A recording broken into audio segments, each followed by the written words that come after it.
So let's wait for that stream to get fired up across the internet, and then we will go ahead and get started. And it looks like we're getting really close, so let's just jump on into it. Hello, my friends, and welcome back to yet another episode of Watching the Watchers Live.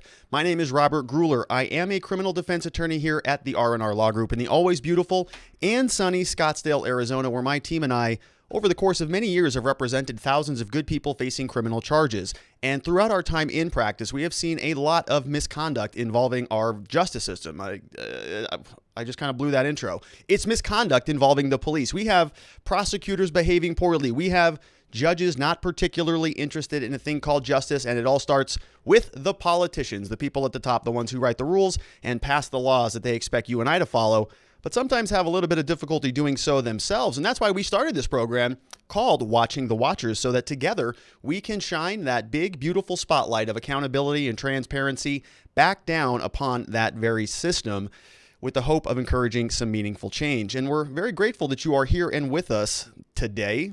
It's been a hell of a week, hasn't it? We've got a lot to get into. We're going to be starting with the big news today. There's been a social media slaughter going on all day on Twitter and elsewhere. We want to get you up to speed on that. If you're not already familiar or up to speed, breaking news as of about half an hour ago is Twitter permanently eliminated Donald Trump off of Twitter. And this reminded me of a quote from Star Wars. How did that go? I felt a great disturbance in the Force, as if millions of voices suddenly cried out in terror and were silenced. And that is kind of what's been going on all day. There's been this purge of a lot of conservative websites and Twitter handles and so on. We're going to break all of that down. We've got a statement from Twitter we need to get into. We're going to talk about the 25th Amendment again. There's a lot of calls for Donald Trump to be removed from office immediately using the 25th Amendment. We've got the articles of impeachment are now being drafted and circulated around Congress. They're talking about filing those as soon as Monday. We've got numbers of arrests taking place throughout the country from the Capitol Hill riots. We've got a discussion about Trump pardoning himself. We've got Proud Boys being arrested in Hawaii. We've got a lot to get into. Before we do, I want to invite you to subscribe to the channel. We go live at this time every day of the week. We'd love to have you here. We'd love a thumbs up or a share or a like, comment. Any of those things would be very helpful. And as a reminder, the way that this show works, the format is I'm going to go through some slides and sort of present some of the news, some of the legal documents, and then we're going to be going into the live chat. So if you have questions, you can save those for us at the end of the, you can submit those right now, and then we'll address those at the end of the program. One more reminder, the slides that I am about to go through will be available in our Discord server for free, along with a copy of my book, which is also free. So go check that out if you are interested in those things. The link should be in the description below. All right, so we had a little bit of a show prepared. You can tell I'm a little bit off keister right now, largely because there was some breaking news that we just saw come out. Looks like this: Donald Trump's Twitter account is suspended. No more. If you go to @RealDonaldTrump, that is the screenshot that you are going to see. Gone. Permanently. Okay, this isn't a temporary suspension like we saw earlier in the week after the Capitol Hill riots. This is permanent. It's not coming back. New York Times, CNN, Scott Dworkin, many people are reporting on this. Twitter said it permanently suspended president's account, citing the risk of further incitement of violence. CNN is also reporting that, as is Scott Dworkin. And you can see we just clipped this. This literally just happened minutes ago. So we want to break down the statement from Twitter because they did post this on their blog, see if we can make sense of what's happening. Now, I'm sure a lot of people out there are outraged over this. It's something that I was sort of expecting was going to be happening. This just happened sooner rather than later. I thought they were at least going to wait until the 20th or thereafter until they deplatformed the president of the country, along with 74 million people who followed him, or how many people it was, tens and tens of millions of people followed him. But they decided to do that. Here is Twitter's statement. They posted this afternoon. You notice how this type of news comes on Friday nights, kind of standard for this type of stuff. And it says here, after a close review of recent tweets from @RealDonaldTrump's account and the context around them, specifically how they are being received and interpreted on and off Twitter, we have permanently suspended the account due to the risk of further incitement of violence. And they're going to give us some of his tweets, but let's just go through this intro. In the context of the horrific events this week, we made it clear on Wednesday that additional violations of the Twitter rules would potentially result in this very course of action. Our public interest framework exists to enable the public to hear from elected officials and world leaders directly. It is built on a principle that the people have a right to hold power to account in the open. However, we made it clear going back years that these accounts are not above our rules entirely and cannot use Twitter to incite violence, among other things. We will continue to be transparent around our policies and their enforcement. The below is a comprehensive analysis of our policy enforcement approach in this case, and this is their overview. They say on January 8th, 2021, which is today, and I didn't see this tweet, but apparently he posted this. He said the 75 million great American patriots,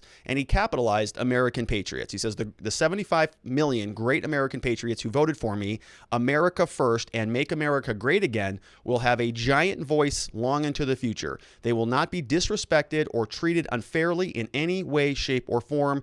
Triple exclamation point. Shortly thereafter, the president issued another tweet, and he said, to all those who have asked, I will not be going to the inauguration on January 20th. And, largely that it was also expected. We all sort of figured that would be the case. Donald Trump is not a particularly graceful loser, but yeah, I can understand not going, right? There's a good, I think it would be nice if he went because it would indicate that there is this sort of peaceful transition of power happening. But also, if you feel like the election was stolen from you and you didn't get a fair shake on it, why would you go and support that, even if it is probably the right thing to do? He's not going to do it, so you can understand that. It says here, due to the ongoing tensions in the United States and an uptick in the global conversation in regard to the people who violently stormed the Capitol on January 6, 2021, these two tweets must be read in context of the broader events in the country and the ways in which the president's statements can be mobilized by different audiences, including to incite violence, as well as in the context of the pattern of behavior from this account in recent weeks. After assessing the language in these tweets against our glorification of violence policy, we have determined these tweets are in violation of the glorification of violence policy, and the user, real Donald Trump, should be immediately, permanently suspended from the service. So that was the overview, and this is their assessment. So this is where they break it down, and this is the entirety of the statement. So you can see it's just about 3 slides here, and this is how they're analyzing their glorification of violence policy. They say we've assessed the two tweets under that policy. The policy itself aims to prevent the glorification of violence that could inspire others to replicate violent acts and determine that they were highly likely to encourage and inspire people to replicate the criminal acts that took place on the Capitol on January 6th. This determination is based on a number of factors, including, and this is where their analysis goes in. So in law, what we often do is what we call it, it's called IRAC. So you say, what's the issue? What's the rule? What's the analysis? What's the conclusion? IRAC, IRAC. And this is largely what they're doing. They're saying, okay, this is the issue, Donald Trump posting tweets. Here are the rules. They're referring us over to the glorification of violence policy. Here's our analysis. Then we're going to reach our conclusion. And let's go back to the analysis portion of this. So they're saying, we assessed 2 tweets, and here they go. So President Trump's statement that he will not be attending the inauguration is being received by a number of his supporters as further confirmation that the election was not legitimate, and is seen as him disavowing his previous claim made via 2 tweets, number 1 and 2, which they linked to, which I don't think you can get to anymore because the account's gone. They said here by his Deputy Chief of Staff, Dan Scavino, that there would be an orderly transition on January 20th. So they're saying that these new tweets are contradicting his prior tweets, and the fact that he's not going to the inauguration is indicative that he may be hinting that there's not an orderly transition. And so the second tweet that they're analyzing may also serve as encouragement to those potentially considering violent acts that the inauguration would be a, quote, safe target as he will not be attending. What? Where did that come from? All right. The use of the words American patriots, which are both capitalized, and they have it here in quotes, to describe some of his supporters is also being interpreted as support for those committing violent acts at the U.S. Capitol. So apparently American patriots is code word for storming the Capitol building. The mention of his supporters having a, quote, giant voice long into the future, end quote, and that, quote, they will not be disrespected or treated unfairly in any way, shape, or form, end quote, is being interpreted as further indication that President Trump does not plan to facilitate an orderly transition, and instead he plans to continue to support, empower, and shield those who he believed won the election. Plans for future armed protests have already begun proliferating on and off Twitter, including a proposed secondary attack on the U.S. Capitol and state buildings on January 17, 2021. I've not seen any of that yet. As such, our determination is that the two tweets above are likely to inspire others to replicate the violent acts that took place on January 6, 2021, and there are multiple indicators that they are being received and understood as encouragement to do so. So a sitting president just got banned from social media, literally right off of Twitter. He's still the president, still got, 12 days in office left, and he has just been booted off there. Now, I thought that this was sort of inevitable. This was going to be happening regardless, but they really accelerated it. I thought they would at least wait a little bit longer, but obviously that's not the case. Now, of course, I don't read those the same way. When I see American Patriots in capital letters, I don't think that that's a call to go storm the Capitol. I think there are a lot of Donald Trump supporters who do want to be heard, and, that doesn't necessarily mean that they're going to go storm the Capitol. But, Twitter's reading this however they want to. And another, interesting thing here is they're not really saying, it's not the language itself that is so problematic or damaging. It's saying it's how it's being received, right? He says he's not going to be attending the inauguration, but it's being received by a number of his supporters as further confirmation that the election was not legitimate. And that is a very subjective way to do your analysis. Okay, anybody can say anything, but what you say is not what matters. It's how it's being received is what matters. And Twitter is sort of really kind of flipping that standard, upside down. So anybody can just look at somebody else's speech and then decide how they think that is being received, or if a small group, a small contingent of the population that is receiving that message, then decide, they look at that small population and they say, oh, see how they're interpreting it? That's a problem. Therefore, we're gonna silence the speaker. And I just think it's a huge problem if you're somebody who's interested in free speech. I am borderline of free speech. I would say absolutist. I think that more ideas in the marketplace of ideas are better. And I think that if you just silence people, you're gonna get more of what you saw on Capitol Hill. I've been saying that for a long time. I've been saying that for the last 2 months. Okay, the sort of outburst, the boiling cauldron of anger and animosity is absolutely reprehensible. I do not endorse it at all, but I just think it's the natural consequence of telling people that they can't speak. And now that Donald Trump is, literally banned off of Twitter, I think a lot of his supporters are going to look at this like an attack on them by big tech. And it scares the hell out of me. I got to be honest, it scares the hell out of me. I don't want to see more violence. I don't want to see more destruction. I think it's going to pigeonhole a lot of people. They're going to go into their little silos. They're going to say, see, I told you so. And I'm just hopeful that this doesn't exacerbate things anymore. It kind of reminds me of the George Floyd situation, where at one point in time, the whole country is unified, right? When we all saw that officer put his knee on George Floyd's neck, we all sat there and went, this is insanity. This is outrageous. And something needs to be done about that.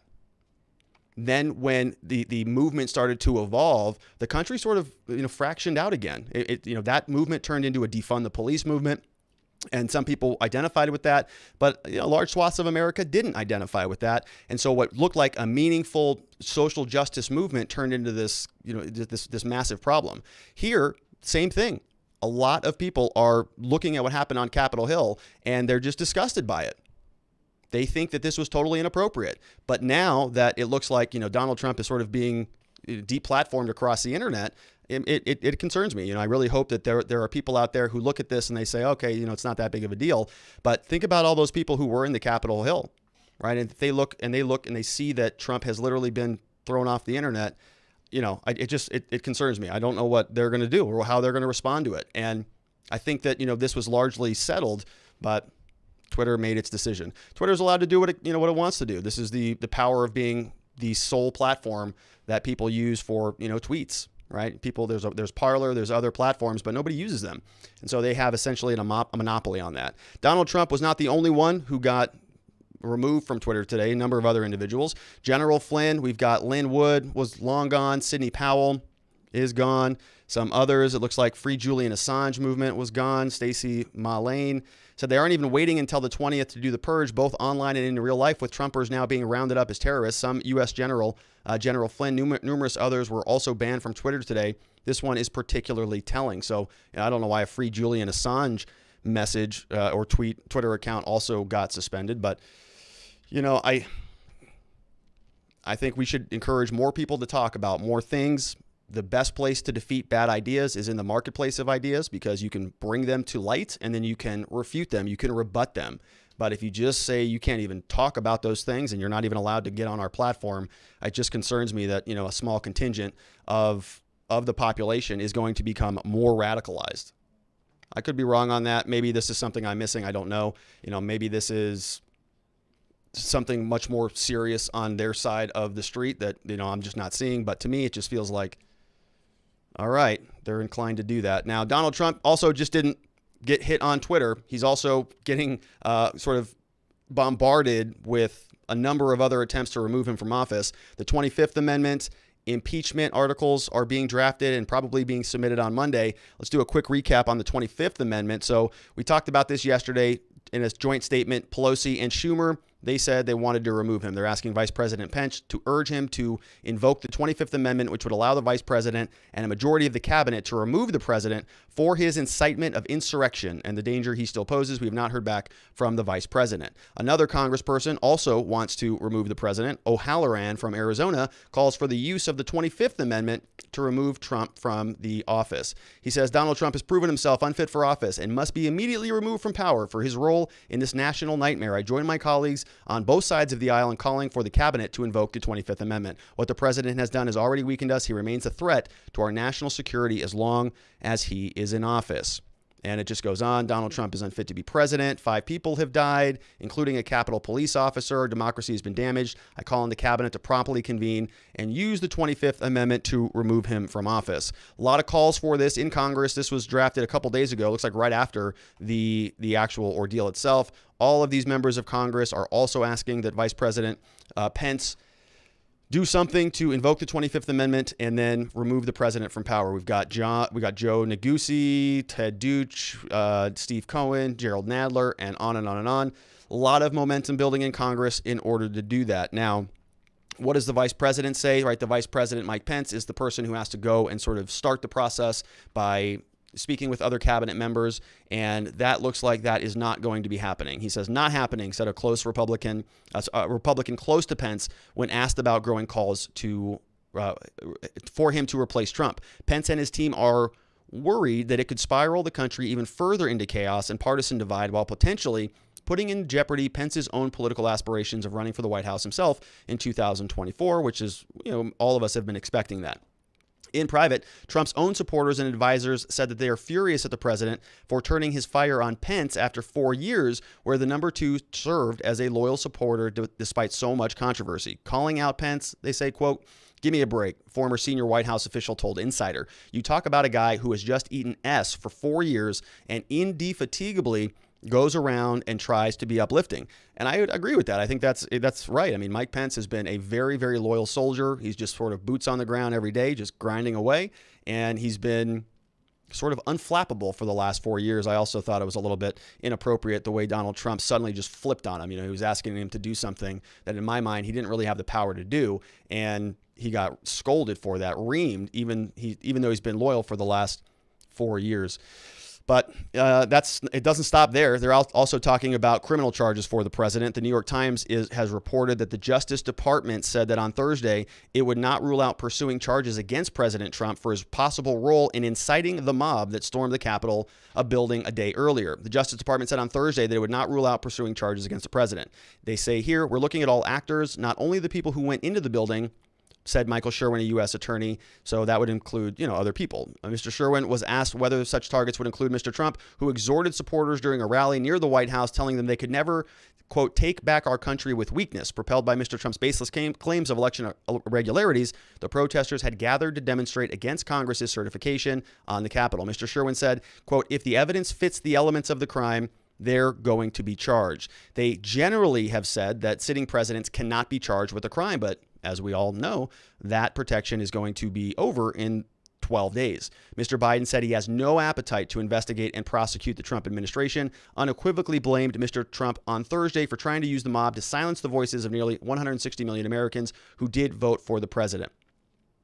All right. Mr. Sherwin said prosecutors in the city's Metropolitan Police Department working around the clock. The scenario made our job difficult. This has made things challenging. He said Capitol Hill police had not explained why they arrested only 14 people and let hundreds more peacefully walk out of the building. The chief of police said, Stephen Sund resigned on Thursday amid questions about his force's failure to protect the building. And this is something that I think is going to be a very interesting thing to uncover. What really happened there? You know, there was a lot of sort of easy access into the building, and then they were sort of being escorted out.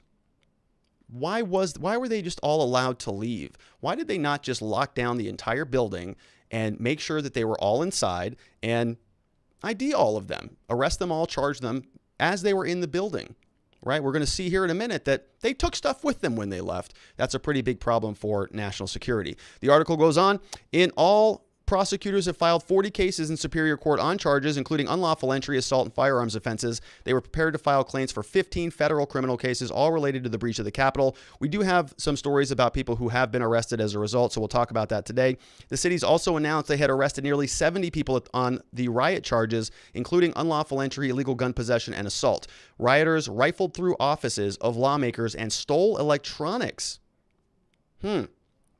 We talked about that. There were a lot of arrests, and Mr. Sherwin said the theft of files and electronics opened the possibility of national security breaches, but that the Justice Department did not have a full understanding of the scope of the problem. All options are on the table. We'll look at everything and all criminal charges. Mr. Trump has talked about pardoning himself, but they don't know if this is going to be, this is unprecedented. This is untested. This has never been used before. Speaker Pelosi of California called on Vice President Pence to invoke the 25th Amendment. And it looks like Ms. Pelosi said the Democrats were prepared to impeach Mr. Trump for a second time should Mr. Pence not act. So there were some more images, more pictures of what happened on the 6th. Although many rioters clearly fought the police to enter the Capitol. This video, which I'm just seeing this afternoon for the first time, clearly shows Capitol Police just standing by, welcoming a throng of protesters in. One officer even says, so we're going to play this, even says, "I disagree with you," says one police officer. "I respect you." Says it's just shocking. So here is that video. Fucking traitors! So somebody just opened that door. Fucking traitors! And there are cops on the inside.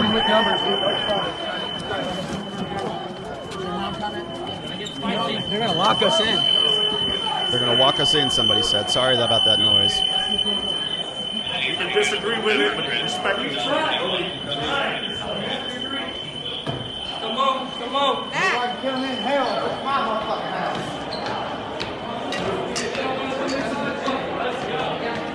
Fuck the traitors!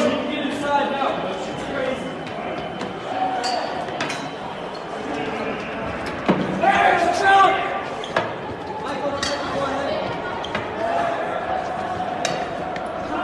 Just allowed to walk right on in.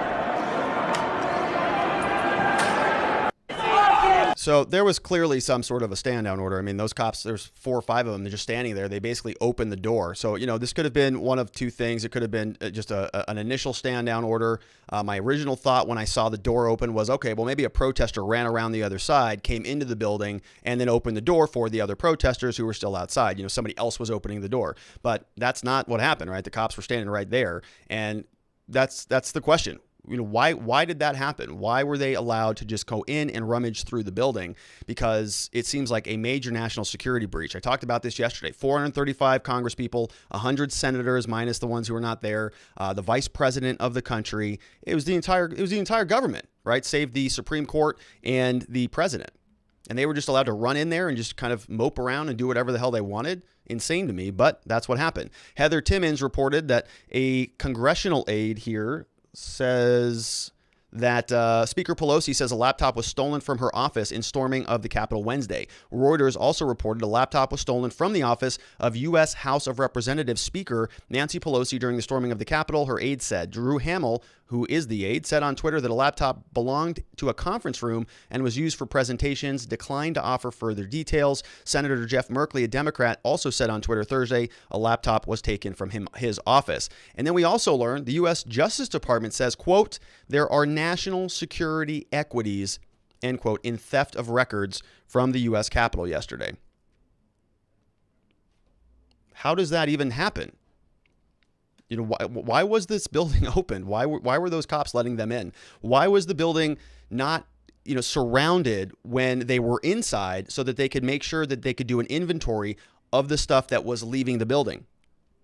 Right? How many of these protesters were just walking out with podiums and pictures and electronics or other very highly sensitive security data? Wild that they were just allowed to be sort of walked right out of the building. Now, we also know that the Congress was brought back into the building shortly thereafter.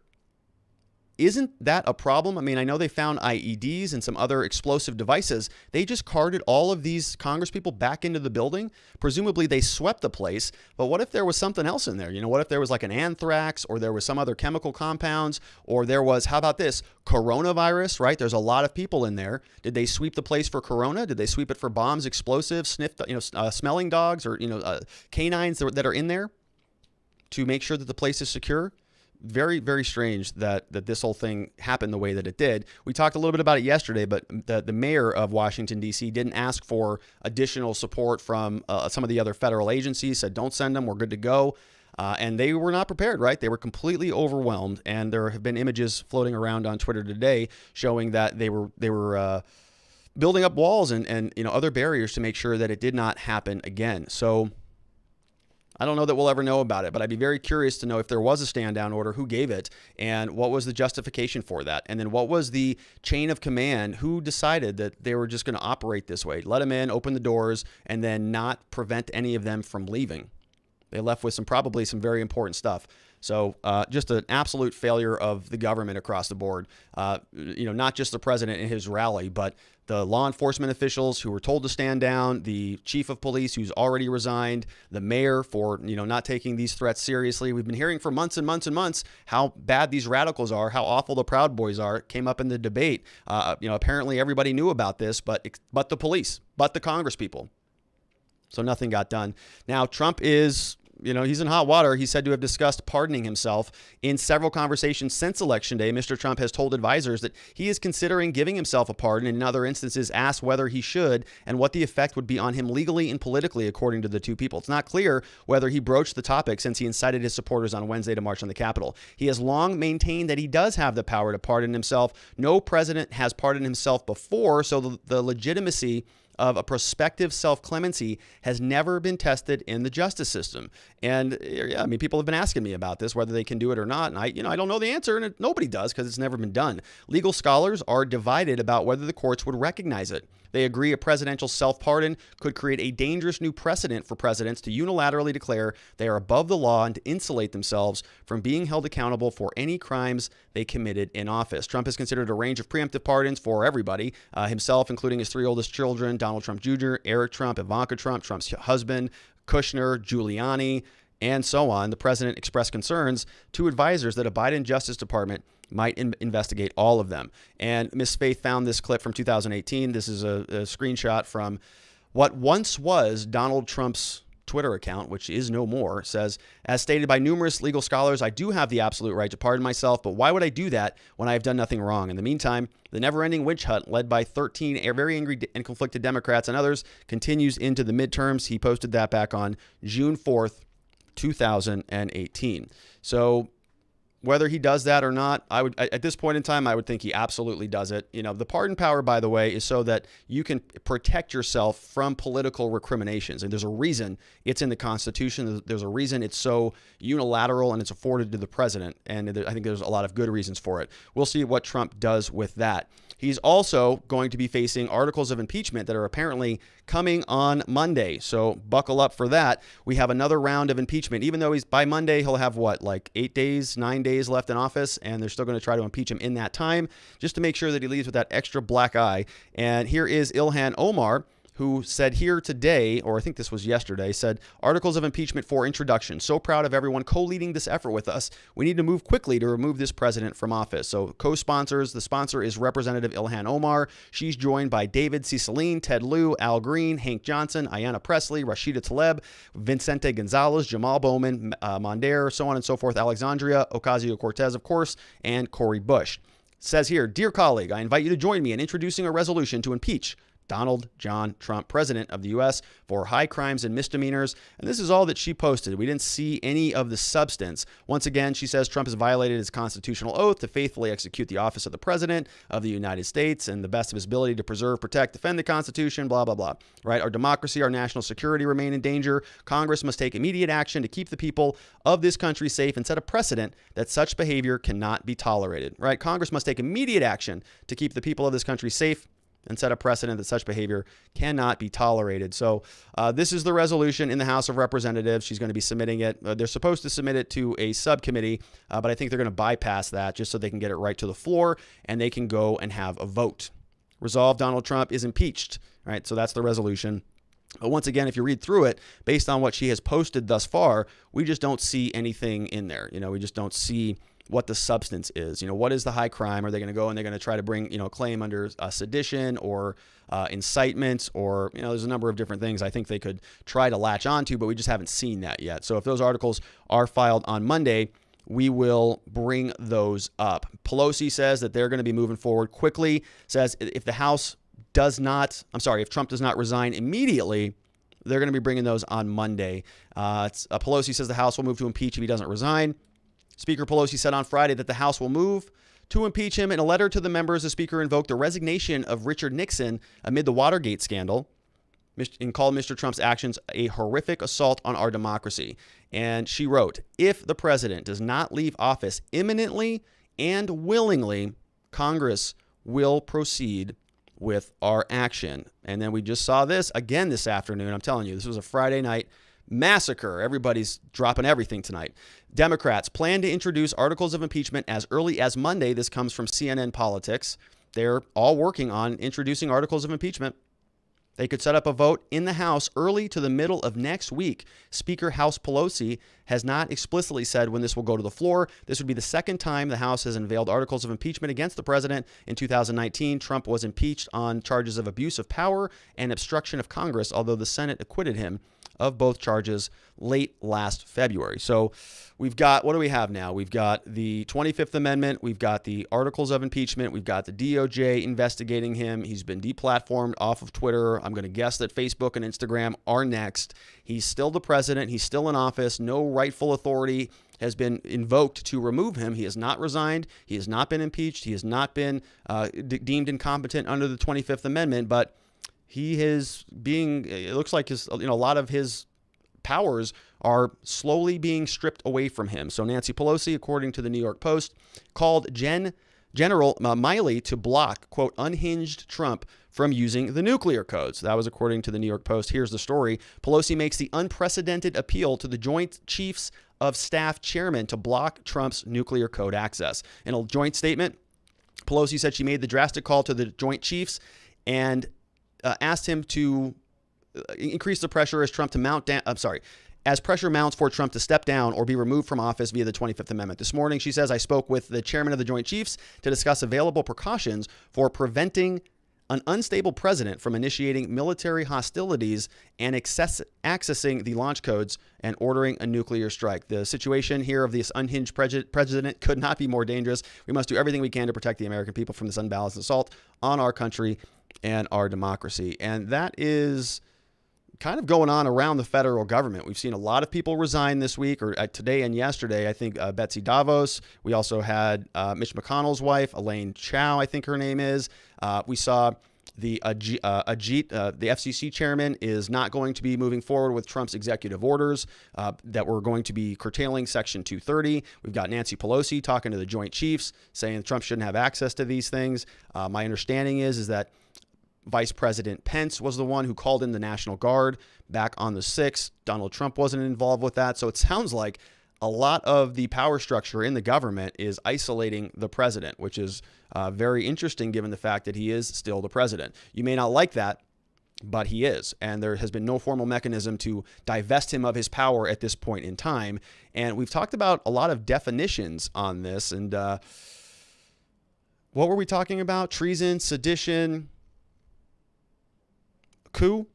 Well, here's that definition again from Wikipedia. Coup is pronounced like in a singular form. It says here, it's the removal of an existing government from power, usually through violent means. Typically, it is an illegal, unconstitutional seizure of power by a political faction. Many scholars consider a coup d'etat to be successful when usurpers seize and hold power for at least 7 days. Okay, well, that kind of fits if the president is being stripped of his legal and lawful authorities, whether you think that's justified or not. This is closer to a coup, in my mind, than anything that we saw on the 6th. All right, we have another statement. So it's not just the president who is who's under assault right now. A lot of different senators as well. We have Senator Patty Murray, who says, "This is not how we keep our people and country free. As a senator, I respect every member who disagrees with my ideas. I reserve my right to use my voice to fight for what I believe in. At the end of the day, our job is to keep this country a democracy where voices win, not brute force. Any senator who stands up and supports the power of force over the power of democracy has broken their oath. Senators Hawley and Cruz should resign." Okay, so we got some other senators now who were on sort of, challenging the electoral irregularities. They were concerned about that. They're also being asked to resign. Lindsey Graham is catching it from a different angle. So everything that we have seen thus far is sort of the left contingent, the Democratic contingent, going after a lot of the right contingent, the Republican contingent. But Lindsey Graham was walking through the airport today and just got bombarded by some people who are very, very angry. Let's take a watch. You traitor! You traitor! You traitor! You're a traitor! Lindsey Graham, you are a traitor to the country! You know it was rigged! You know it was rigged! You know it was rigged! You garbage human being! It's gonna be like this forever, wherever you go! It's going to be like this forever. Audit the vote! Audit the vote! Audit the vote! Audit the vote! Piece of shit! Audit your vote! Audit our vote! Audit our vote! Audit our vote! Audit our vote! Audit our vote! Audit our All right, enough of that. So, he's getting just bombarded as he's walking down. Now, I'm not a fan of Lindsey Graham by any stretch of the imagination, but I'm not sure how effective that type of protesting is. Is he going to go audit the vote? No, absolutely not, right? So, it's entertaining to watch, but it's not, I think, particularly effective, nor is it something that we should be encouraging in this country. But people are angry about it, and they're catching it. All the politicians across the country are catching it in a number of different varieties. Now, yesterday, and a lot of the conversation that we've been watching in the general media has been talking about this idea that not a lot of people were arrested yesterday, or were arrested on the 6th, that everybody was sort of just walked out. Well, today there were a lot of arrests made, a number of different people who sort of were really flouting the rules and were sort of braggadocious about their time in the Capitol are all being arrested and rounded up. So let's talk through some of them. Breaking, this guy, Richard Barnett, was seen sitting at the desk in Nancy Pelosi's office. Office has been arrested in Arkansas, charged with entering and remaining on restricted grounds, violent entry, and theft of public property. So, we talked about this. Somebody, I think, had a super chat earlier on this week, and they were saying, well, what's their defense going to be? And my point was, if they're inside the building and they shouldn't be, and there's pictures of them, some of them are, lounging around taking social media pictures of this stuff, it's not going to turn out well for them. This guy was one of them. So he's been arrested, and he was already back in Arkansas, right? He'd already left. So give the authorities some time. They're going around the country just rounding people up. They got this other guy, this West Virginia lawmaker who filmed himself storming the Capitol, also just got arrested. So they're going to charge him. I think there was a video of him being walked out of his house back in West Virginia. So he also went back home, and he's been picked up and arrested. The director of the Proud Boys in Hawaii, the founder of the Proud Boys in Hawaii, was also arrested. So that was this guy. Now, I saw a lot of headlines that one of the Proud Boys was arrested, but I didn't really see any verification that he was, in fact, the founder of the Proud Boys. So I wanted to take a look at that. This is who this guy is. The dictator of Hawaii, elect Nick Oaks was his name. And you can see here, he's was on Twitter. I'm not sure if he's still there. He was endorsed by Roger Stone, in fact, because he was running for office as a Republican at the age of 34. He was running for some candidate for a state house in District 22 out there in Hawaii. And when I did a little bit more digging, this is where we learned that he was one of the founders of the Hawaii chapter of the Proud Boys. Nick Ox, president, founder of the Proud Boys Hawaii, recently started a chapter of YF, Young Americans for Freedom, to bring more conservative speakers to the UH Manawa campus. And so you see there his tattoo that says Proud Boy. Proud Boys is an international organization of right-wing men who sport many of the trappings of the alt-right, but differentiate themselves by saying they are anti-racist. Among other things, according to an online map, there are 2 Proud Boys chapters there in Hawaii, one in Oahu and one in Maui. The Oahu chapter is led by this guy, Nick Oakes, a journalism major, political science minor at UH Manoa. Oakes says his visibility class in raising questions on campus as co-chair for the Trump for President campaign led to forming the Proud Boys Hawaii chapter in 2017. And so there was an image of him that we're going to get to also in the Capitol. And I want to show you the affidavit that was drafted by an FBI agent who is the special agent who was in charge of investigating some of this stuff. And he just goes right through the arrest warrant. So what he's doing here is he's writing a criminal complaint. He's going to go through and identify the basis for the probable cause that justifies executing the warrant. And the way this works is this was all held under seal, but this guy was ultimately arrested. And so they reopened up the file so we can take a look at it. So now we have this document. Even though it was filed under seal, it's now available on public since the arrest has been effectuated. So when, if you're going to be issuing an arrest warrant for somebody, you don't want that to be public record so that they know that they're about to be arrested. And so they put it under seal. Now it's open and available. And it's interesting to go through and just watch, the guy was just giving them all of the evidence in the world, which is why if you're going to be, this is not legal advice, but it's just common sense. If you're going to be committing a crime, don't post it on social media. Not a good idea. And this is the document, the affidavit in support of the criminal complaint and arrest warrant. So this was the United States of America versus Nicholas Oakes, filed under seal. The assigned date was on yesterday, 1/7/2021, in the United States District Court for the District of Columbia, filed once again yesterday. Introduction from this gentleman here, Roger R. Dean, says, I'm a special agent with the FBI, have been in this position since July 2015, currently assigned to a squad that investigates violent gang and drug criminal enterprises out of the Northern Virginia Resident Agency, out of the field office of the FBI. This affidavit is submitted for the purpose of establishing probable cause. The facts in this affidavit are based on my investigation, observations. It's limited in purpose. It's not intended to include all of the facts. The purpose here, it's submitted in support of a criminal complaint charging the defendant, Nicholas Oakes, with 1 count of unlawful entry into a restricted building. And the statement of facts say, just like we all know, on January 6th, there was a joint session of Congress that was at the U.S. Capitol, and there were elected members of the United States House and Senate. They were in separate chambers to certify the vote of the presidential election. The joint session began at 1 p.m. Vice President Mike Pence was president and presiding in the chamber. With the joint sessions underway and with Vice President Mike Pence presiding, a large crowd gathered outside the U.S. Capitol. Temporary and permanent barricades surround the exterior of the U.S. Capitol building, and U.S. Capitol Police were present and attempting to keep the crowd away from the building. At approximately 2 p.m., certain individuals in the crowd forced their way through, up, and over the barricades and officers of the U.S. Capitol Police, and the crowd advanced to the exterior facade of the building. At such time, the joint session was still underway, and the exterior doors and windows of the U.S. Capitol were locked and otherwise secured. Members of the U.S. Capitol Police attempted to maintain order and keep the crowd from entering the Capitol. However, shortly after 2 p.m., individuals in the crowd forced entry into the U.S. Capitol, including by breaking windows. Shortly thereafter, at 2:20 p.m., members of the U.S. House and Senate, including the President, Vice President, were instructed to and did evacuate the chambers. Accordingly, the joint session of the U.S. Congress was suspended until shortly after 8 p.m. Pence remained in the U.S. Capitol from the time he was evacuated from the Senate chamber until the session returned. So he was at the building the whole time, which is pretty interesting.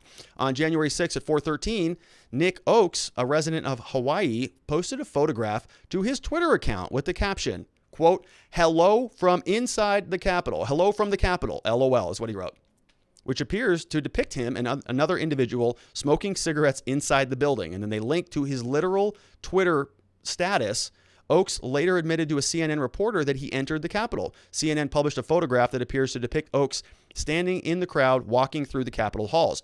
And this is still up. This is the link. So if you click this link, it will literally take you to this. And it's still up there on January 6th at 2:13 p.m. So it corroborates the time, right? They were breaking through at 2 p.m. January 6th, the same day. Twitter for iPhone. Hello from the Capitol. And that's him right there with a cigarette hanging out of his mouth inside the Capitol building, allegedly. The complaint goes on, says Oaks told CNN, quote, "We didn't have to break in. I just walked in and filmed," which is what we saw, right? We saw that the cops just opened the doors and just let everybody in. In fact, some rioters pushed over barricades and shoved police officers out of the way to enter the Capitol. So the FBI agent is saying, well, that's not actually true. He says, in fact, some rioters pushed over barricades and shoved police officers out of the way to enter the Capitol, while others scaled walls and broke windows. But we just saw that other people did, in fact, just walked in, right? So this guy could have been part of that group because we just showed you the video of it. Once inside, Oaks told CNN there were thousands of people in there. They had no control of the situation. I didn't get stopped or questioned. Oaks also reportedly told CNN he was working as a, quote, professional journalist and did not enter any of the offices or the chambers. According to interviews he has given to the media, Oaks is the leader and founder of the Hawaii chapter of the Proud Boys. Oaks also has Proud Boy tattooed on his right forearm. Proud Boys have been vocal since 2020, calling for action over the false claims that President Trump lost the election due to voter fraud. Some members have advocated for violent action to achieve these ends. Self-identified members of the Proud Boys descended on Washington, D.C. earlier this week as part of activities planned to protest the election results. So I'm not endorsing anything that this guy did. I would not have been in the building myself, even if I was a protester there, which I probably would never be anyways, right? I just don't think that stuff is necessarily helpful in what we want to accomplish here in this country. You know, you can go and stand around and shout things, but I don't know what that does other than express your disdain. I think there are better ways to do that. But, you know, I think that there is some credibility to what this guy says. I mean, he says that we didn't have to break in. I just walked in and filmed, and we just played a video of the cops opening the doors and standing there saying, come on in. So I think that is, is a good, at least counterpoint that him and his defense team may want to make, that, in fact, they were not the ones breaking the windows in. Not that it changes much of anything. If you are not allowed inside of a building, you're not allowed inside of a building. It doesn't really matter how you get there, right? Now, he could also make the converse argument that he was not going to go in until he was invited in by the cops, but I don't think a judge or a jury is going to buy that. Let's finish the complaint. It says here, on November 16, 2020, Oaks made a post to social media site Parler in which he forwarded a tweet by President Trump declaring, "I won the election," and Oaks stated, "Show this tweet to leftists and say they won't do S when he just keeps being president. Don't say it was stolen or rigged, just say we're doing it and they won't fight back. They are getting scared and they won't function when they're scared." I identified Oaks as the person in the photograph posted to Oaks' Twitter from Access from January 6th, not only from the context, but from comparing the photograph posted by Oaks with the photographs of Oaks from his 2020 bid for election to the Hawaii State Legislature. He ran for election to be the Republican representative for the state of Hawaii. So this FBI agent, pretty simple, right? This is not the crime of the century. You don't need Langley to go in and the CIA mainframe to go and decode this stuff.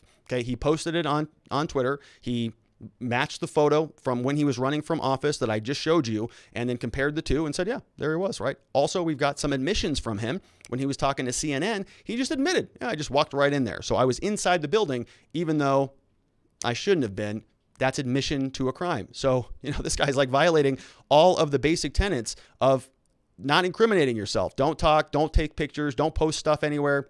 So, the likelihood of him succeeding in his defense is probably very, very minimal. This complaint goes on. Based on the foregoing, your affiant, this is the FBI guy, says there is probable cause to believe that he violated the U.S. Code. It makes it a crime to, 1, knowingly enter or remain in any restricted buildings or grounds without lawful authority to do so. Number 2, knowingly and with intent to impede or disrupt the orderly conduct of government business or official functions, engage in disorderly or disrupted conduct in or within such proximity to any restricted building or grounds, so that such conduct, in fact, impedes, disrupts, or the orderly conduct of government, right? So, all of those things are, I think all of the elements are met. Knowingly and with the intent to impede or disrupt the orderly conduct of government, obstruct or impede the ingress or egress from restricted buildings or grounds, probably also that one. Knowingly engage in any act of physical violence against any person or property in any restricted buildings or grounds, or attempts or conspires to do so. So that one I think is a little bit questionable. Knowingly engage in any acts of physical violence or any person or property in any restricted buildings or grounds or attempts or conspires to do so. So I don't think that one fits. I think the other ones definitely fit. Knowingly enter or remain in a restricted building without lawful authority to do so. Absolutely, right? Knowingly with the intent to impede or disrupt the orderly conduct of government business. Definitely. Knowingly with intent to impede or obstruct or impede ingress or egress. So that would be the entry or the exit of the building. Probably that, right? And those are all, I think, sufficient to probably convict him under this charge. For the purposes of 17, whatever, here it is, a restricted building includes a posted, cordoned off, or otherwise restricted area of a building or grounds where the president or other persons protected by the Secret Service is or will temporarily be visiting, or any building that, so the Capitol building qualifies. Okay, the Capitol building is within the definition of that statute. So, his defense team has their work cut out for them. This is the conclusion. Based on my training and experience and the information provided in this affidavit, there is probable cause to believe that on January 6th, he did this stuff, signed by Special Agent Roger Dean, Federal Bureau of Investigation, and then signed off on by the judge, G. Michael Harvey, U.S. Magistrate Judge. Open and close case, right? FBI agent puts that together. Judge goes, yeah, obvious. Boom, stamps it. Good to go. Get the warrant. Go arrest the guy. They did that the same day, it looks like. The exact same day. On January 6th, shortly after the warrant was issued by this court, the warrant was executed. Defendant was arrested in Hawaii. So he was already back home the next day. He will have a Rule 5 hearing before the U.S. District Court, which is like a preliminary hearing. Now that the defendant has been arrested, there is no longer a compelling governmental interest to justify the sealing of the warrant, and so the warrant can be unsealed. And that's how we know what happened, because all of this stuff was taking place under seal. Now that he's been arrested, it's coming to light. So more and more people are going to be arrested. They probably know who every single person was in there at this point in time. And I think even the FBI is issuing some major rewards for information on the people that they don't know. So law enforcement is in high gear, making arrests and prosecuting people. I just showed two other people in addition to Nicholas Oakes who have been arrested. So sort of the mainstream narrative that I've been hearing a lot of, that everybody just kind of walked away with this stuff. Michelle Obama talked about it yesterday. I think Nancy Pelosi it was Kamala Harris talked about it yesterday, saying that there's like these two systems of justice and that these people are just going to get away with it because they're white. They've all been arrested. Okay, and this guy just was, FBI agents are investigating all of them. So I expect that to continue to happen. I don't have any problem with that continuing to happen. I think that everybody who did interfere with that process was highly in the wrong, and they should be prosecuted for that. It's unfortunate that they were doing that stuff, and I think it really, really, really set the country back in many, many ways. We have another lawsuit that's taking place, not related to the Capitol building, but a big, big lawsuit. We're talking about $1.3 billion against Sidney Powell for her claims against Dominion. So this lawsuit, this was posted over by NPR, says here Dominion Voting sues former Trump lawyer seeking more than $1.3 billion in damages. You think Sidney Powell has $1.3 billion? I don't think so. But they're just trying to make a point here. The elections company, Dominion Voting Systems, which has been at the center of many President Trump's conspiracy theories about the 2020 election, filed suit Friday against one of the loudest amplifiers of those false stories. So they filed a lawsuit today, 2 days after the certification of Joe Biden. Isn't that, just think of the timing on that. They wait for it until it's done, then they file suit. Why didn't they file it a long time ago? Isn't that convenient? We have here the company sued Sidney Powell, a lawyer who previously worked for Trump, who has spent much of the past 2 months claiming that Dominion rigged the election and somehow was tied to the Venezuelan regime of the late Hugo Chavez. None of those claims are true. Dominion was founded in Toronto, now headquartered in Denver. The machines have been used in American elections for more than a decade. Chavez died in 2013. And this was one of my same criticisms of Sidney Powell. I've been saying this for months. Who cares what happened in Venezuela 20 years ago? Nobody does. Okay, the Dominion could have been built in Iran or China for all I care. What evidence do you have now that Dominion was responsible for manipulating the election? They didn't have any. Okay, they didn't have any. Those were the weakest claims of all the claims, I thought.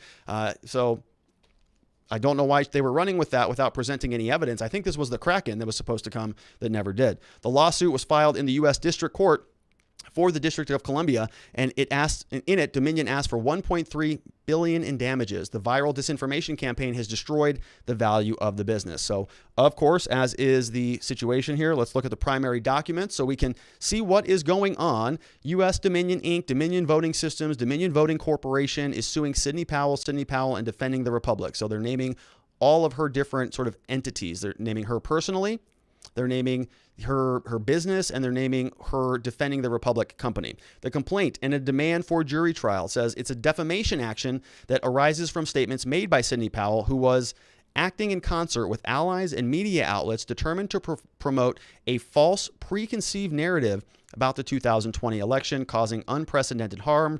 Powell falsely claimed that Dominion had rigged the election, that Dominion was created in Venezuela to rig elections for Hugo Chavez, and that Dominion bribed Georgia officials for a no-bid contract. Under paragraph 2, they're saying the accusations, or Powell's wild accusations, are demonstrably false.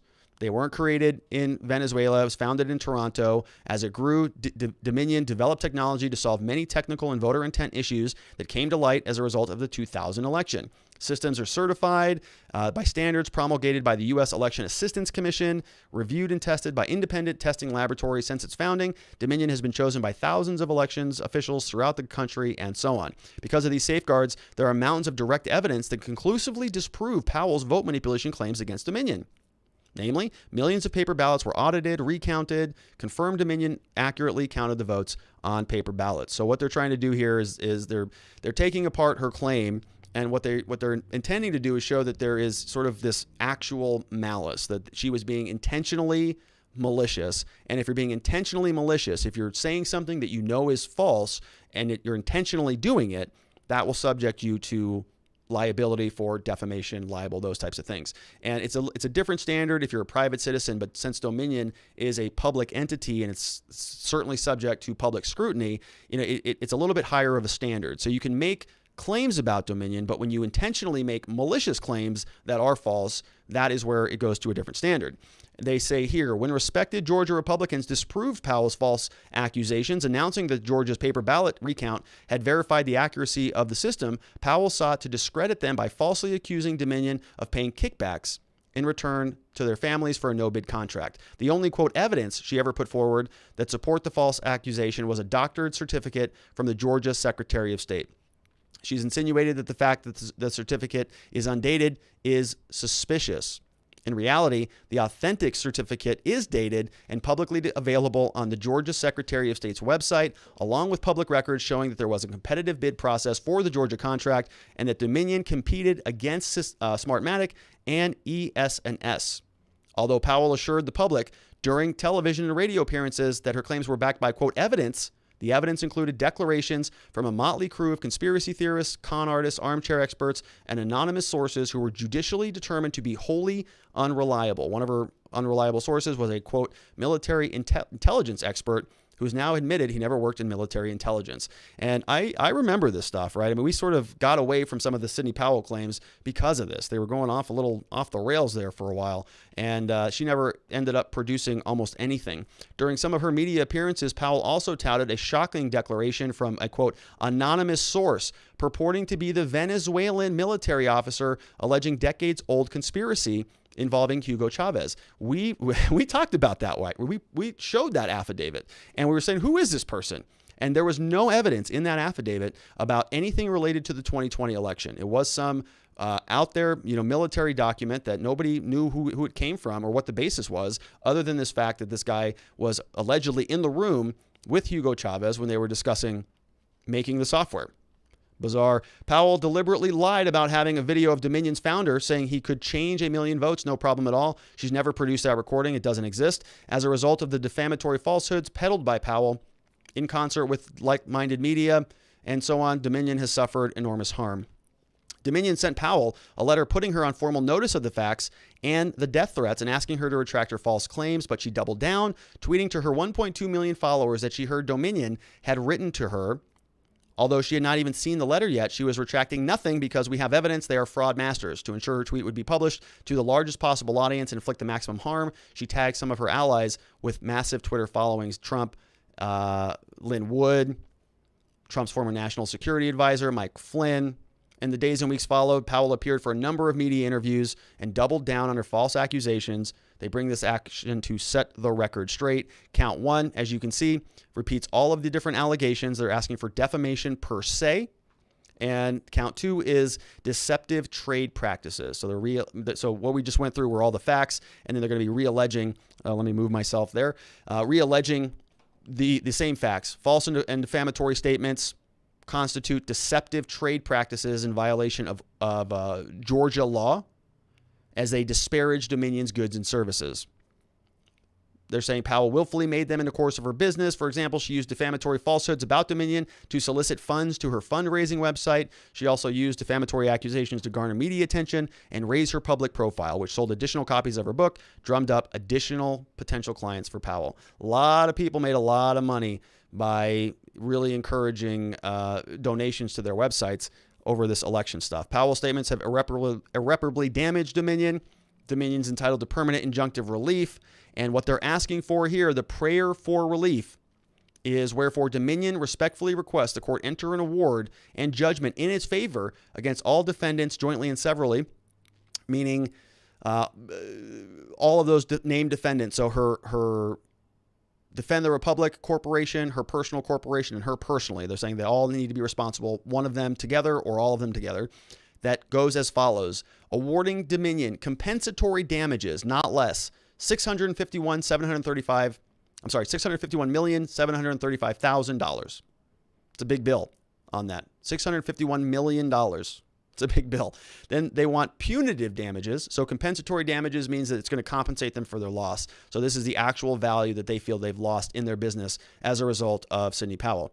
Then they want punitive damages of an equal amount, another $651,735,000. All the expenses and costs of litigation, including attorney's fees, granting a narrowly tailored permanent injunction requiring the removal of all the defendant's statements that are now determined to be false and defamatory, and enjoining the defendants from repeating such statements or engaging in any further deceptive trade practices relating to Dominion. Well, you can see here this was signed off on by an attorney out of Virginia, it looks like, Thomas A. Clare, a PC professional corporation out of Alexandria, Virginia. And so that was filed today. So that's a lot of money, $1.3 billion. And then they also want her to remove some of her statements that were posted on different places. They don't have to worry about that since she was also deleted from Twitter. Dominion CEO said today, according to Adam Classfield over at Law and Crime, today is the first step to restore our good name and faith in elections by holding those responsible to account. Its attorney, I've never seen a clearer and more convincing evidence of actual malice, making false claims that you know are false and running with them. So we'll see where that lawsuit goes out. Sidney Powell doesn't have $1.3 billion, I would guess. Did she make that money off of this thing? Oof, she did. That's a lot of money. Let's go into the super chats. So we've got Sasha Sisha says, I'm in disbelief that they just banned Trump. Apple gave Parler a 24-hour warning that they will remove them from the App Store. They are silencing our speech for just having a different opinion. What's happening to this country? Yeah, it's troubling. It's definitely troubling. I have never been a proponent of violence as long as I've been on this channel. Every time anybody has mentioned violence or even used language close to violence, I have always disavowed that. It's not the answer. I don't think it works. I don't think it's effective. Even if it were effective, I would still not encourage it. It's violence, right? That's not what this country is about. And I am about as close to a free speech absolutist as you can get. Like I said, I think more ideas should be out there because that's how you beat them down. You don't beat bad ideas by putting them in a closet with other bad ideas and letting them just congregate and fester into a bigger version of a bad idea. We want to discuss it. Now, we all sort of knew that this was coming anyways, right? I know many people are probably feeling like the world is falling around them. It sort of does feel like that a lot of these platforms are just silencing your methods of communication. I think that this was a foregone conclusion. I was sort of expecting this for a long time. Surprised it didn't happen sooner, in fact. And so, the country's going to maneuver. People will go to different platforms. New platforms will pop up. This may be the impetus for a more conservative, right-leaning media conglomerate, right? Up until this point, the conservative individuals, or let's say right individuals, have been sort of just limping along on Twitter, on Facebook, on Instagram, sort of being treated as second-class citizens in many ways. But now that they're starting to, really just sort of purge them off, maybe now there's enough momentum for that other group to just say, all right, enough of this stuff. Okay, we're going to build a competing platform, a competing media conglomerate that we don't do this stuff to people on, right? It's more about free speech, less about censorship. Maybe we'll see that finally. This may have been what is required in order to get that moving, because right now everybody's just been sort of, going on Twitter because Trump's on Twitter. But if he's not on Twitter anymore, he goes to a new platform, or somebody starts a new platform that is better than Parler, then maybe that's a good thing. Maybe ultimately it's a good thing. We have another statement here from Miss Faith, who's keeping us updated. Looks like Donald Trump has joined Parler, according to Fox News' Sean Hannity. So there you go, right? Apple has given Parler a 24-hour ultimatum to implement a moderation plan, or it's getting kicked from the App Store. So Apple's going to be throwing Parler off as well. Trump just joined Parler. Apple's going to get rid of Parler. Apple threatened to remove social media service Parler from its App Store if it doesn't make changes after the app was used to help organize. And Apple today is demanding. So Parler is probably going to be off the App Store by tomorrow. If you are an Apple person, maybe you should download it, or maybe stop being an Apple person. Okay, Android is a lot more open framework. Look at this thing. Beautiful device.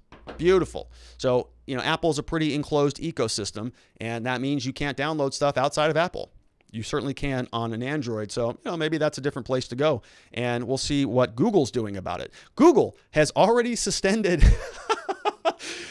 scratch that, because you're off of Google also. Google has also suspended Parler from the Play Store until it better polices its app. Earlier today, Apple gave Parler an ultimatum to improve its moderation in 24 hours or face removal from the App Store. So that corrects an earlier tweet. And here is the statement from Google. So what I said about Google doesn't matter. In order to protect user safety, they say, on Google Play, our long-standing policies require that apps displaying user-generated content have moderation policies and enforcement that removes them from egregious content that posts that incite violence. All developers agree that these terms, we have agree to these terms, and we have reminded Parler of this clear policy in recent months, where we are aware of continued posting in the Parler app that seeks to incite violence ongoing in the U.S. All right, well, listen. I had a Parler account. I created one, months and months ago. I've never been on it. I'm going to guess that there's probably some pretty aggressive stuff on there. I don't know.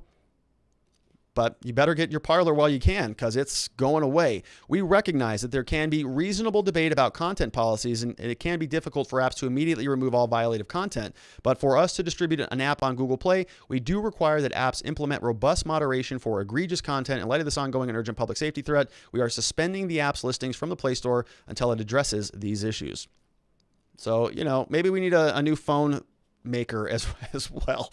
We have another one from Rajesh Shakar, who says, this is shocking. Is this the start of communism? I don't know. I've been to China. You don't get to say whatever you want. It's a weird feeling. When I was in China, I went over there with my mom and my stepdad, and we went around to Beijing and Shanghai, and it was a strange thing, because you'd bring your phone over, and if you log onto your phone and you go to google.com or facebook.com or twitter.com, you could go to any one of those things. I'm a Gmail user, and I would try to check my Gmail.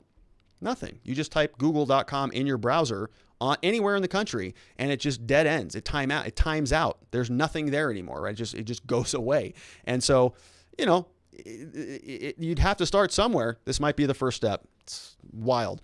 Liberty or Death says, remember yesterday when I said big tech would make Trump a martyr? Congress said, hold my beer, and are going to impeach BT permanent bans. What's next?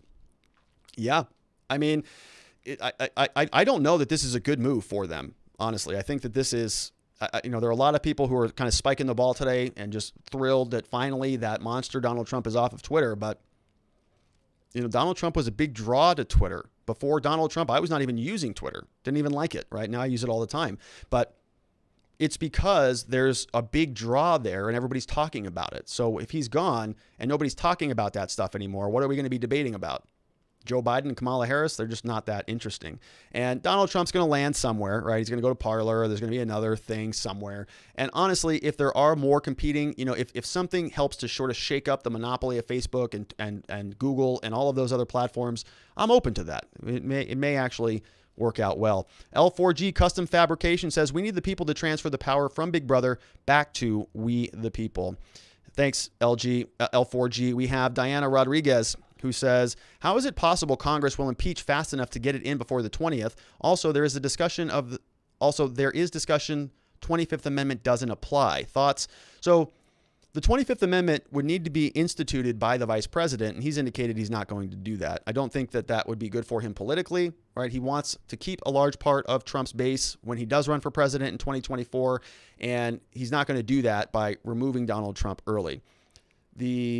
So if Mike Pence is not willing to start that, then the 25th Amendment doesn't really apply, right? He's got to be the one who's willing to take that over. And I think Congress can impeach him quickly. They can just bring it to the floor, vote on it, impeach him, send it over to the Senate, then let the senators decide what to do. And there are a lot of them who I think will probably vote yes on that. We'll see. Wolfgang Deo says, everything looks bad. However, we were prepared. Also, it is wrong for a monopoly like Apple to ban apps when there was only one store on iOS. Well, our Congress people could have done something about that, but they didn't do anything. Aaron CV says possible that Trump was waiting Georgia senator election. Reason is that if it went Dem, that would change the Senate rep to minority. This would give Dem power to impeach Trump, even if could flip the vote. Yes, right? So now Kelly Loeffler is out. And that means that she's been replaced by Raphael Warnock, Reverend Warnock. So that is one seat that is flipped because there was a special election. So I think as soon as it's certified by Georgia, she's out, he's in. We saw Kelly Loeffler was on the Senate floor. She promised to vote in favor of the objections and then switched her vote when she got some, she got a little bit weak kneed there after the Capitol Hill riot and then switched her vote. She's getting skewered on that all across social media, and rightfully so, I think. So now that's flipped. She's got to get certified. As soon as Ossoff is certified, then he's also in. Yeah, I still think they need 2/3 to impeach, don't they? Could be wrong on that. Chris Wolney says, great show. Do you think the rush to impeach is to prevent another run of Trump for POTUS in the future? Yeah, Chris, I do. I think two things. Number one, if the Senate does impeach him, we learned this yesterday thanks to you amazing commenters who said that, yeah, if he is impeached, then as part of the impeachment proceedings, you can sort of put in there in the articles, if the Senate does convict him, that he cannot run again, right? It's sort of like a sentence. So if you get convicted of a crime, you go in front of the judge, hey, judge, I'm sorry. The judge says, okay, well, I'm going to give you 6 months, and you also have to take this class, and don't ever go back to that target again, right? And you go, okay, fine. Same type of deal in the Senate. They say, okay, well, yeah, you're now impeached, and you can never run for office again. So it does look like they have that power. I think the other reason for the rush, they probably don't want him to pardon a bunch of people, and they probably also don't want him to declassify a bunch of stuff, right? That's been a big threat for a long period of time. Don't know if that's going to happen. And so if they can pull him out early, I was reading that there were some deadlines that he had sort of put in place for the pardons, which he was looking at January 19th. So if they can pull him out of office before that, and he hasn't done his vetting and none of this stuff has gotten implemented yet, maybe they can stop those pardons. Maybe they can prevent him from declassifying information. Thanks, Chris. Appreciate that. We have Washington Street Jags fan says, Mitch McConnell claims that overturning this obviously fraudulent election would damage the republic, but seems okay with solidifying this obviously fraudulent election without reviewing the claims. I think that Congress is just happy as hell that Trump is out of there. I don't think anybody liked him, and they couldn't be happier that he's gone. I mean, you see them on the Senate floor. They're all just lovey-dovey. They all fake animosity towards each other. I think the animosity against Donald Trump is very, very real, but amongst themselves, they're all pals. We have Kenny 1B says, ABC News political director talks of cleansing the Trump movement reminiscent of Nazi Germany in 1933. We talked a little bit about that one yesterday, Kenny 1B, and I agree that type of language is very troubling. I think that tweet is still posted, by the way. ABC News political director, cleansing of the Trump movement. We have Ron B says, what a joke. Quote, we the people will not allow our free speech to be yanked. Oh, Twitter can kick rocks. We are American. Good to see you, Ron B. Thanks for that. And yeah, I think it's a good time for a little bit of resilience, right? I mean, it's just Trump on Twitter. He'll be somewhere. He'll be somewhere else for sure. Just give it a little bit of time. He'll be back. We got Sharon Quidney says, I'm a little late coming in. I heard that Parler was going to be banished from the Apple App Store if it doesn't clean up its content. What to do? Well, download Parler while you still can. You know, a lot of these websites, you don't actually have to go through the app, right? You can go to Twitter on mobile, you can go to Facebook on mobile. So you could use Parler on mobile. I would guess. I don't know. I've never done it. I don't use it. I created an account when it was a new startup thing. But I'm not sure I've even posted anything over there, but maybe I'll check it out. Thanks, Sharon. Good to see you. We have Wolfgang Deo says, keep being awesome. Rob Ma, Faith All, no trolls. The Rubicon was crossed, so maybe things will fizzle out by Monday. Yeah, see you then. All right, Wolfgang. Well, we will see you for sure. We have, let's see this one. We've got Joel Lowry says, sorry, but there does not appear to be a pipe dream of a way forward without violence. When the mainstream media left calls for a purge, all Trump supporters. The right's voice is now no different from Jews in Nazi Germany. So, Joel, I understand the frustration. I get it. But violence, it doesn't work. It doesn't work. Look what's happened as a result of the Capitol Hill riots. It's a disaster, right? They're using that to just clamp everything down across the board. And people are sitting around going, yeah, that's justified. Totally. Absolutely. Trump was an a-hole. I'm glad he's off Twitter. Well, they're coming for Donald Trump right now, but what's next, right? There were a lot of other people out there who were also just sort of deplatformed today.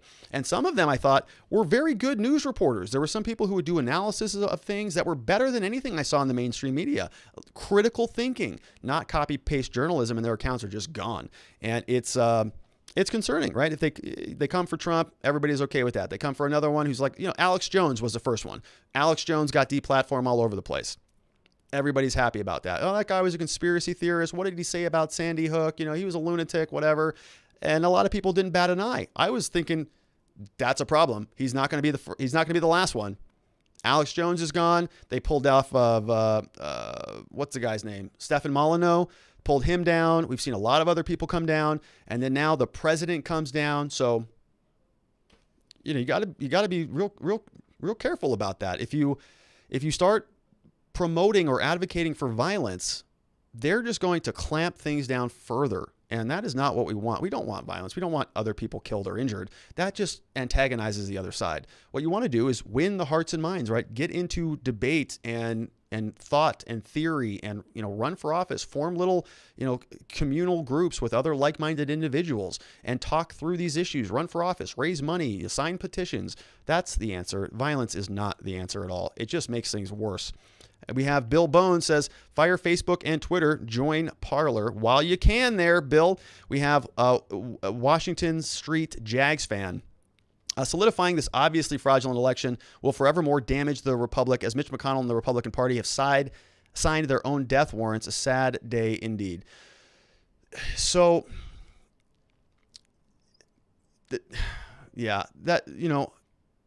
that type of language is just it's not okay. Sign their own death warrants and stuff. Like we can't talk like that, right? It's not okay to ask, to even imply that. It's not okay. We got Peyton Gwynn says, how many subscribers until you'll take me on a date? You're doing God's work. We appreciate you. Stay strong and courageous. Well, Peyton, I happen to be in a pretty nice relationship right now. That means I'm not available for that. So the answer is 1 million subscribers. All right. We have another one from Sharon Quidney who says, what's the deal with Italy? Italy is, hey, by the way, on that last one, sweetie, I was just kidding about that. Okay. No amount of subscribers. Okay. I care about you. All right. We have Sharon Quidney who says, what's the deal with Italy? So with Italy, it is, I don't know, right? I saw that affidavit that was out there and it looked like somebody typed it up on a Word document and then scribbled some blue ink on the bottom of it. A lot of people have sent over some video, a video of somebody interviewing somebody else. I listened to about half of it and they were just talking about God knows what. I don't think anything about the Italy story is credible at all. I haven't seen anything credible about it. If you want to send me something about it, I'll take a look at it. But thus far, it reminds me of that National Guard story. Remember there was a National Guard story? I was just a kid. I think it was during 2000. So I guess I wasn't a kid. I would have been like 15, 16, 17. Was it 2000 when Bush was running? And somebody typed up this statement from the National Guard and said that, he did something wrong or something like that. And then the internet got a hold of it and they just sort of compared and contrasted. And they said, no, this wasn't written back in the 1980s. This came from a Word document. They compared the margins and they just saw it's clearly somebody just typed it up like last week and then signed it and tried to falsify it as a document. That's what this reminds me of. It looks like somebody just typed something up and they just scribbled their name on the bottom of it. Doesn't look credible at all to me. We have Nate M says, First Amendment is being trampled on. When they come to the second, patriots will look to the preamble of the Declaration of Independence, Revolutionary War 2.0 incoming. Once again, I can't endorse that, right? I don't think that there should be a second Revolutionary War. I don't think that at all. Not at all. Got to disavow that type of language here. We have Ace Ventura. My man Ace says Apple took down Parler. They are trying to hold Parler responsible for the storming of the Capitol because users used it to organize. How is this legal since they are not applying same for Twitter? Well, so Apple is its own company and they control what comes in and out of their platform. And if they don't want to have you in there, they ban big companies all the time from their app store. Didn't they have a big war? I think Apple had a big war with some gaming company, Players Underground, PUBG, something like that. They were suing them for trying to sell stuff outside of the App Store ecosystem. So this has been going on for a long time. You know, they will routinely not allow stuff in their App Store, and they've got the right to curate their own content. Now, you know, you have a right to not use Apple. That's essentially how it goes. So, you know, I would expect more of that. I would expect more of sort of the division and more banning. Another one from Paula MK85 says, like many of us, my mom is looking for some hope regarding what happened during the election. Will any of the outstanding court cases and allegations going really be investigated now that it can't change the outcome? No, I think in fact, likely they are all going to be dismissed as moot. The continual issues are now mooted because the remedy has been to, you know, decertify the election, overturn the results, throw out some votes, demand that the state legislature get involved and recertify. Is a lot of those issues that the remedies were seeking to change the course of the election, to alter the outcome. And now that the outcome is not going to be altered, in my mind, they're almost all moot. There's nothing to do anymore. So Pinky2 says 74 million of us just got canceled. Cancel culture. This was planned by the Dems. Police let them in. White House wrote a letter. Needed no extra security. Planned by the Dems. Police let them in. Yeah, I think the police did. We saw a video of that, right? Now, videos can be, you know, a little bit questionable. Everybody thinks video evidence is like 100% foolproof. It's not the case. We have Joe Sosnowski says, hashtag Italy did it. Leonardo stole it for Dominion. Leonardo da Vinci, the mastermind, the brilliant mastermind. We have Watching You Daily says, wouldn't the fact that the acts they are accusing Trump happened during his presidency make him immune of the prosecution? So that's a good question, Watching You Daily. I'm not sure in what context you mean, but if you're saying that he has some sort of executive privilege because he was executing. So I think sort of what you're asking is a qualified immunity type of a question where, you know, if as long as you're doing something within the confines of your governmental position, just like you see cops, right? Cops shoot and kill somebody, even though it was like a questionable shooting, they're not subject to personal liability because of qualified immunity. So I think that's where your question's going, you know, because he was the executive. Is there some sort of executive privilege or qualified immunity for his role? And I think the answer is yes, right? He does have executive privilege. He does have a lot of things that he's shielded from liability about. But whether or not his communications at that rally exceed that level of immunity, I don't know yet, right? I don't know what the prosecutors are going to decide. I would think that he could make a good argument that he never intended to go have them storm the Capitol and disrupt the building, right? A lot of his language was troubling, absolutely. I listened to it again, and it was like, oh man, that was bad. But hindsight is 20/20. You know, I don't think that you could make the argument that he knew that was going to happen. Maybe he did, but I think that there would need to be some other evidence to show that, right? He would need to have known something or sort of encourage that actual act. Then that would be considered gross negligence, and then gross negligence would sort of break that qualified immunity shield. And you know, whether they're going to prosecute him for that, I don't know. Remember, when Hillary Clinton committed gross negligence, we had James Comey modify his memo, and he said, no, it wasn't gross negligence, because if it was gross negligence, then that would suscept her to liability. He changed it, and he said, oh, no, not grossly negligent. It was extremely careless. Oh, okay, well, the statute doesn't say extremely careless, therefore, she's immune from liability. He modified his memorandum to that effect. So would they give Trump that same benefit? Probably not. We have Brett Shearer who says, can you explain the Smith-Mundt Act? I see it was amended in 2013 to no longer protect the American people from our country's propaganda. Does this allow mainstream media to lie to us with propaganda? I will have to take a look at the Smith-Mundt Act. Brett, I have not heard of that one. So I will go ahead and write that one down, and then I'll take a look at it. If it's worth discussing the next show, I will do it as a part of the show. Otherwise, I'll try to address it at the super chat at the end of the program. Thanks, Brett. Appreciate it. Sorry, I don't know the answer on that one. I know I seem like I have like a Wikipedia in my brain. Just kidding about that, but I don't. But I will look it up. Thanks, Brett. We have another one from. Wait a minute. We got another one from Aaron Seavey. Says, good thing this exposed fraud, corruption. True colors are being shown to the people. This going to F up the Dems and the reps come election time for them. Yeah, I don't know that this is going to win hearts and minds. I mean, people are going to be angry about this.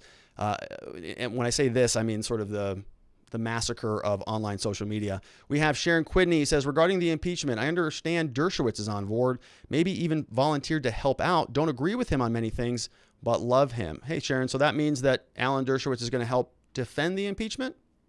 I'm not sure. I haven't watched his show in some time. I need to check that out. We have LD 2020. Let me get this straight. Congress can miraculously figure out how to impeach Trump in less than 13 days, but can't agree on a stimulus bill for how many months? Congress priorities are clear. Yeah, that always happens, right? Congress can move quickly if they want to. I mean, if they got to pass a bill, they can do it in 2.5 hours as long as they can just kind of cram it down your throats. They can't figure it out in the 6 months preceding that, but they can move pretty quickly when they have to. They're probably going to move very quickly on this impeachment stuff. We have Joe Sosnowski says, Italygate broke 1-6. Doomsday plane took off from Dieste today. Is it possible Trump could have the military arrest and depose traitors in Congress? I don't think so. I mean, I think all that's done. I don't know that that's credible at all. I don't know what a doomsday plane is. I don't know. I certainly hope not, right? I don't think that that's a realistic thing, but I don't want the military arresting our government. We have QS says the federal building is just as secure as our election. Yeah, that's a good point. Basically meaning insecure. We have LD 2020 says, how can DC Mayor Bauer deny help and then demand statehood within the first 100 days of new Congress? Total freaking setup. She denied help. Yeah, she did. We saw the letter, right? We showed you the letter. She said, don't send any of those people over to us. Sharon Quidney says here, regarding impeachment, talk about unsubstantiated, no specific charges on what grounds other than sheer hatred and the desire to totally destroy someone. So if we see the articles of impeachment that are filed on Monday, we'll analyze them, right? We'll go through them. She just put sort of the header there. I'm not sure if there were any other, there are other pages there, but I don't know if they're out publicly available yet. I just have not seen them. If they're filed in Congress, we'll see them Monday and we'll talk them through. Liberty or Death says, regardless of the aisle one is on, this should be offensive to everyone. Impeaching him now would lead no time for him to defend himself, no due process. Yeah, I think all this is out. All this is about is just sort of, one final shiv in the back on his way out the door. And if they can get that done, they'll do it. LD 2020 says, can we get a radio? How hard is it to ban and censor the radio? I'm in shock at the giant steaming dump big tech is taking on the freedom and the Constitution. It does feel gross to me. I really don't like this idea that certain people are not allowed to talk anymore. It's I think it's antithetical to America, truly. I mean, I think we have the freedom of speech that's embodied in the First Amendment for that reason. I know that these are private companies. I don't necessarily believe that. I mean, I think that they've been propped up by the government for years and years and years, not only because of Section 230, but because of just the other laws and benefits that they get. They've been hauled into Congress multiple times in front of the our congressional leaders, and they don't do anything about it, right? Everybody knows that there are problems with this structure, but nobody does anything about it because big tech is more powerful in many ways than Congress is. So they're not going to do anything about it. MJ says, if Pence did go through with the 25th, couldn't he then pardon Trump so the Democrats would have to leave him be? That is a theory, and I was thinking about that, right? One of the sort of, it would be like what happened with Nixon and Ford. Okay, Nixon resigned, Ford came in and took over. Well, it was even more complicated than that. Nixon's original vice president, I think, was Spiro Agnew. I don't know how to say the name. I'm just thinking about it. He resigned or had to leave office for some reason. Then Gerald Ford got appointed, got confirmed by the Senate, and then became the vice president. Then Richard Nixon resigned. Gerald Ford pardoned him. And then Gerald Ford got skewered for that and did not get reelected. So, I'm not sure if Pence would even want to do that. And I'm not sure what would happen if I think if he was removed under the 25th Amendment, he would still be capable of being pardoned. So that would be one way. Or Trump could resign. Mike Pence could, use the last couple days to then pardon him. But again, I don't know what's in that for Mike Pence. All right, we have another one from Sasha Shisha. I'm going to train pigeons to send my message out. Yeah, we can always go back to the, what's the Morse code. We can all communicate that way. We'll figure it out. I'm not worried about it. We have Shifra Morgan says, well, I was right. 2021 is like dealing with with my 20 and adding alcohol. Big tech is the largest part of our problem here. I just don't know what to believe anymore. Yeah, 2021 is off to a rough start. I saw some meme saying, man, I can't wait for 2022. It's like, oh my goodness, this is off to we're in a wild ride right now. SSW Lamb says, hi, Rob. It's very disgraceful what big tech is doing. I'm fearful for President Trump. Senator Hawley also had a publisher cancel his book deal. Well, I'm not so sure. Yeah, I think it is disgraceful what big tech is doing. There was I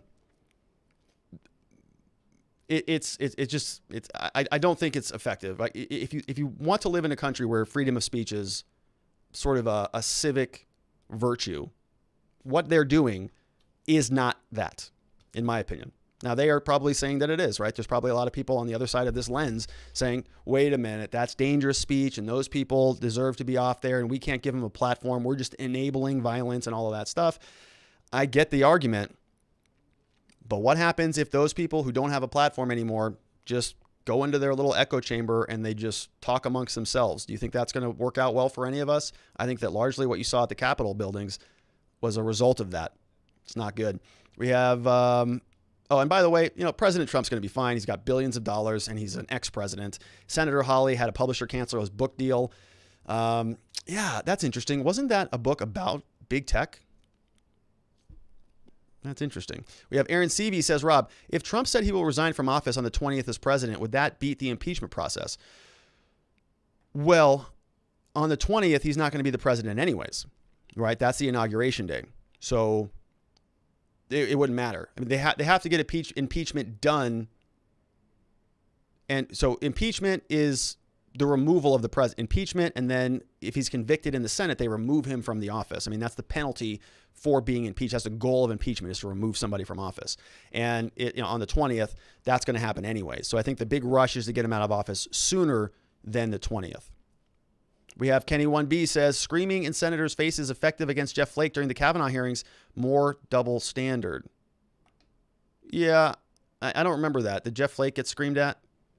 I just don't know how effective that is. I mean, do you think Lindsey Graham's going to go and audit the votes now, or have any favor for anybody who wants electoral reform or any of that stuff?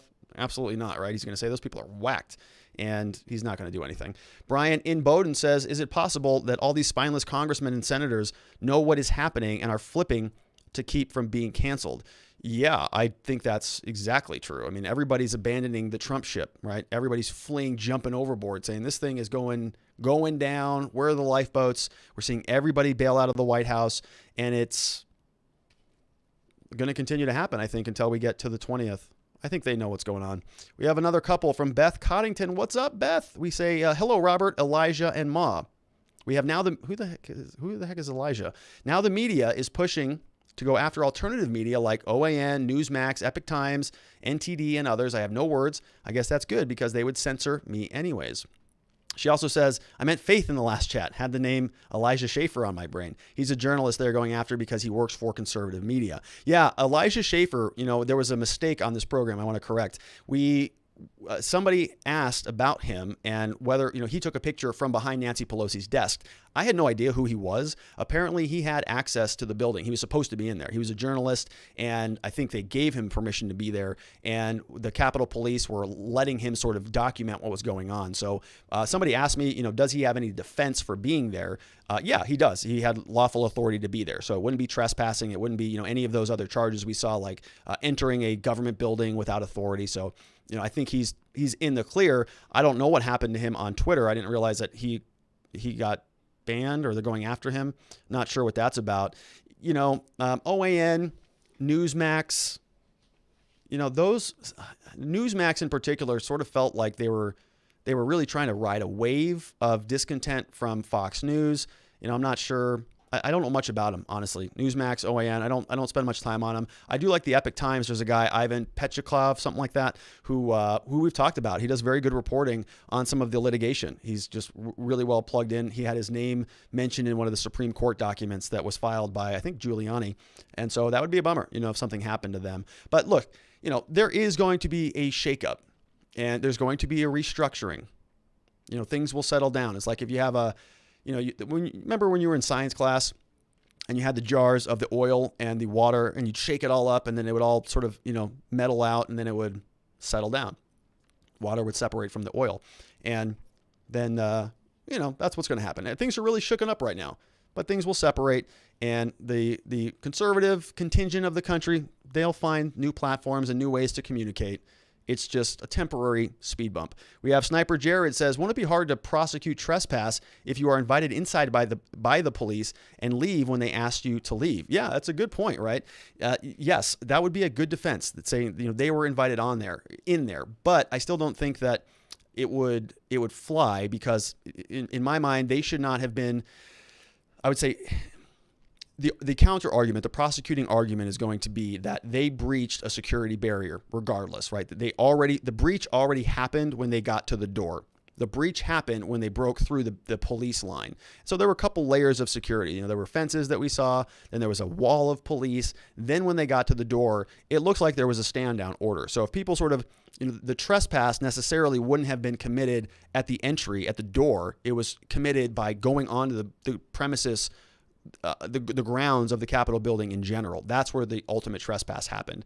What happened after that is just a continuing trespass. I think that's how the prosecutors are going to try to argue it. We have SSW Lamb says, I also heard that one of Parler's stakeholders said Apple is trying to remove it from the App Store. Free speech is being silenced. Yeah, I saw that. So Faith just showed us a couple clips from Apple basically saying Parler is going to be removed.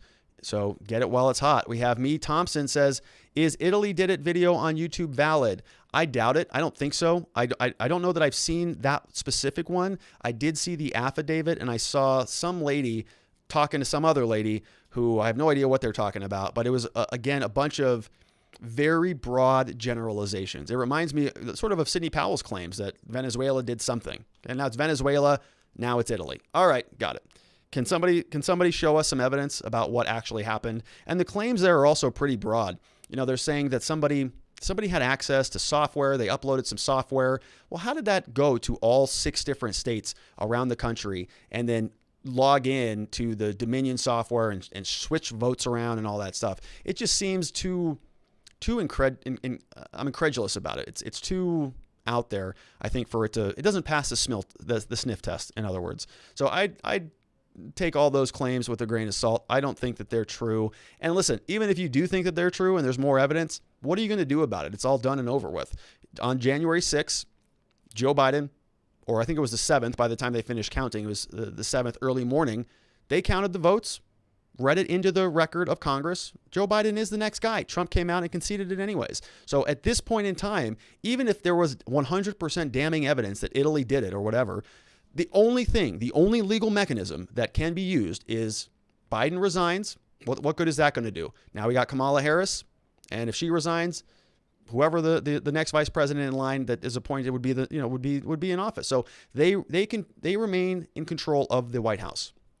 Donald Trump just doesn't suddenly get put back into power if there is massive fraud. There was a lot of time to figure that out. 2.5 months almost to figure out what actually happened. It wasn't proven in court. Nothing came of it. They made their valiant efforts. Didn't work. Process is over. So I understand that people are grasping for a hope for a resolution, for something that they can latch onto. I don't think that it exists. And even if it did exist, it wouldn't matter at this point in time. I know it's bad news. I know nobody wants to hear that, but that's just the reality. And so, I think it's time now. I think it's well time to start thinking about what can we do next to be productive? How can we make the most of this? Becoming violent, making threats, bailing out of the system, saying I'm never, I'm off of this or off of that, and I'm not going to engage anymore. I'm not going to vote anymore. All of those types of things are not useful. You can't just give up the grounds that you have. It's time to be more productive and think about how you can use your thought and your energy to do something useful, not harmful. Another one from Alex Bogey says, Twitter is pathetic, interfering with our republic. Thanks for criticizing it. Yeah, I think it's very inappropriate. I think it's anti-American. I know that's a cliche thing to say, but I do. We have SSW Lamb says, if the Dems want to really heal the divide in the country, why are they trying to impeach a president with less than 2 weeks left in office? Because I think the premise is wrong on that. I don't think they have any interest in healing the country.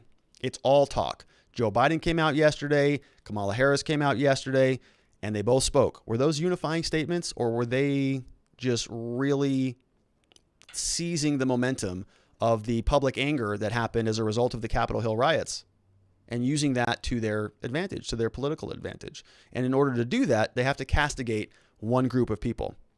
They're doing that. And the rioters on Capitol Hill opened the door big enough for them to drive a semi-truck through as a result of that. It wasn't effective. And it was very, very problematic. Another one from SSW Lamb says, not condoning storming the Capitol, but I am absolutely mad about the double standards. Why was this reaction not applied to Antifa and BLM? Because those were useful protests for them. Those helped their messaging. Those helped generate votes, generate funding. A lot of money was made off of those. A lot of that money went to the Democratic Party.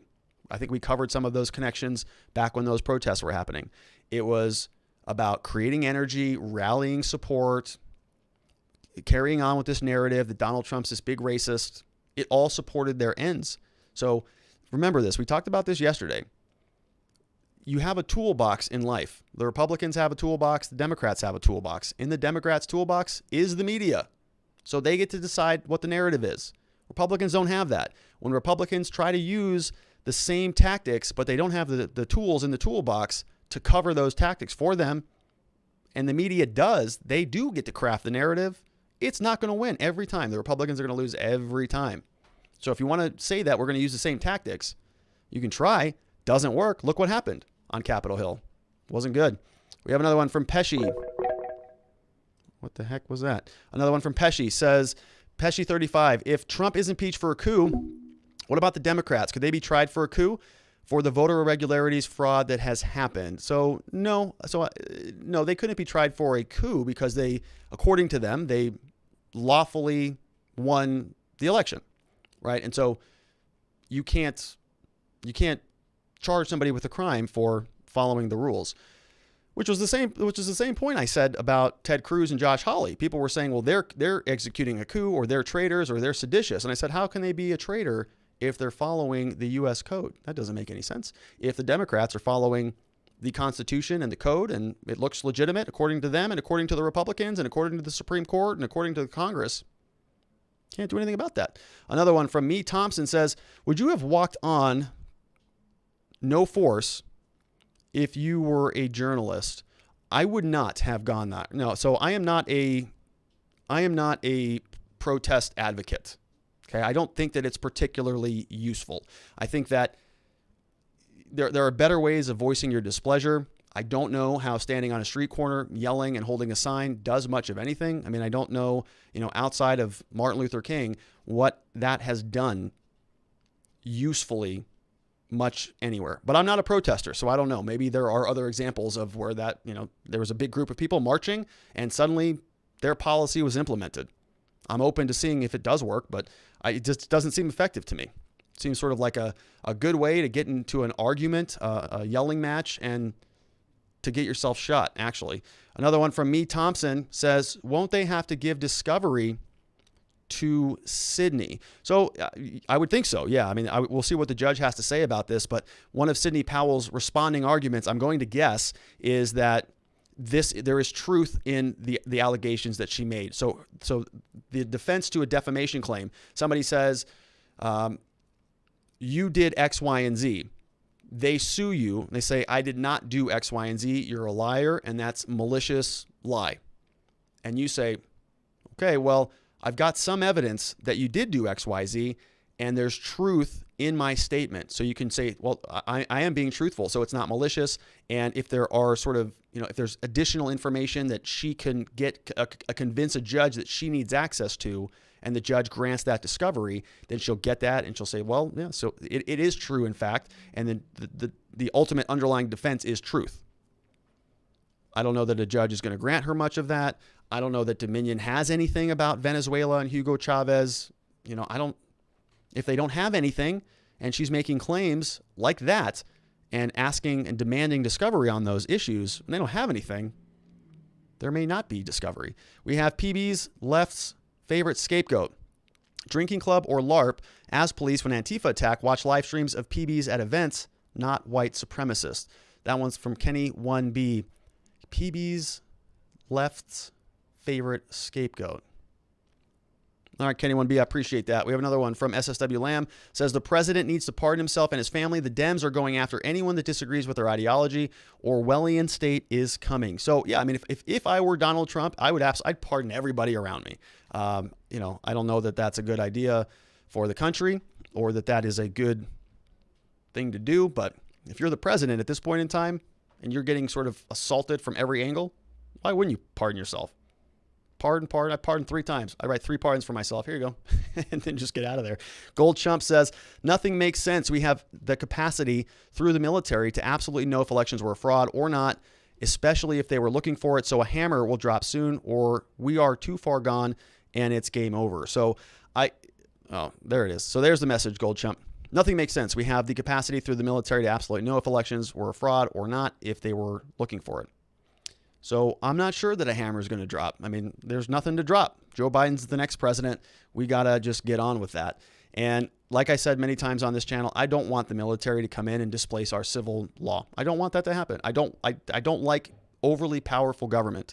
And government by itself naturally consolidates power. They just gobble it up. More power, more power, more power everywhere you go. At least now it's divided by 3 different co-equal branches, supposedly. We've got 2 houses of Congress. We've got checks and balances. When you bring a military in to supplant all of that, that's even more congregation of power, less checks and balances.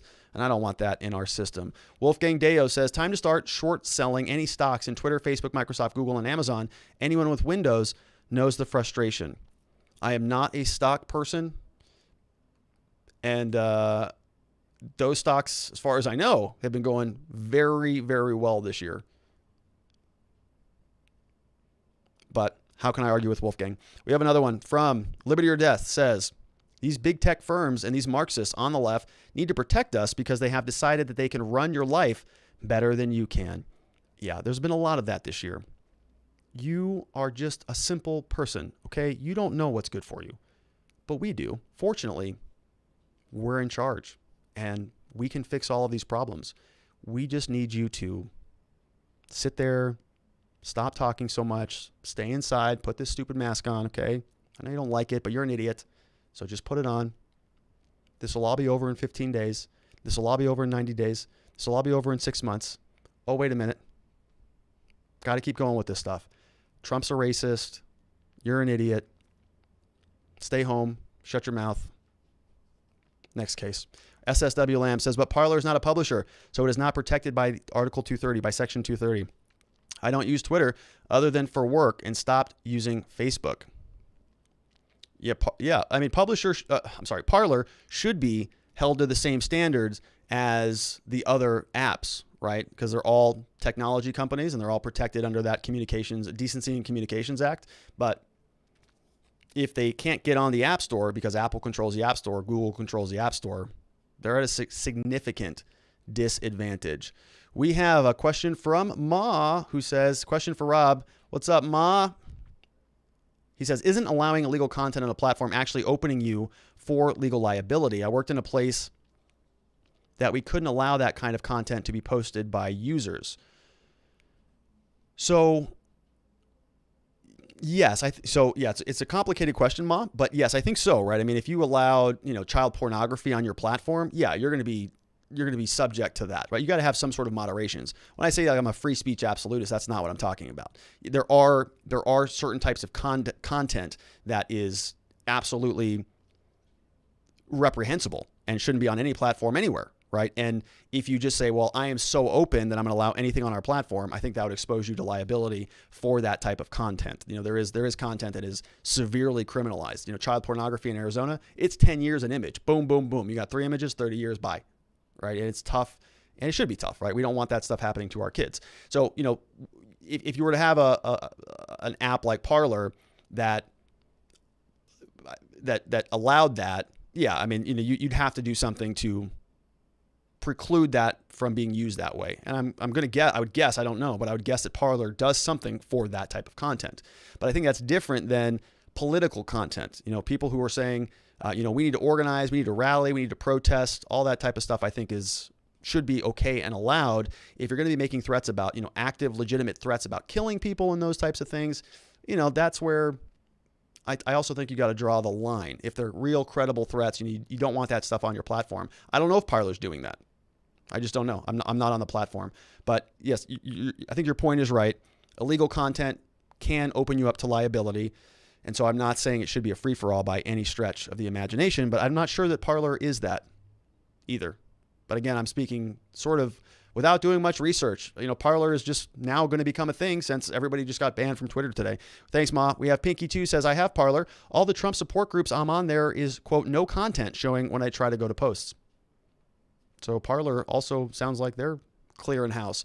Liberty or Death says you can watch XXX videos on Twitter. ISIS has a page. Reporters calling for cleansing, commitment on to peaceful transfer of power equals Orange Man bad. Yeah, I've seen a lot of really disgusting content on Twitter.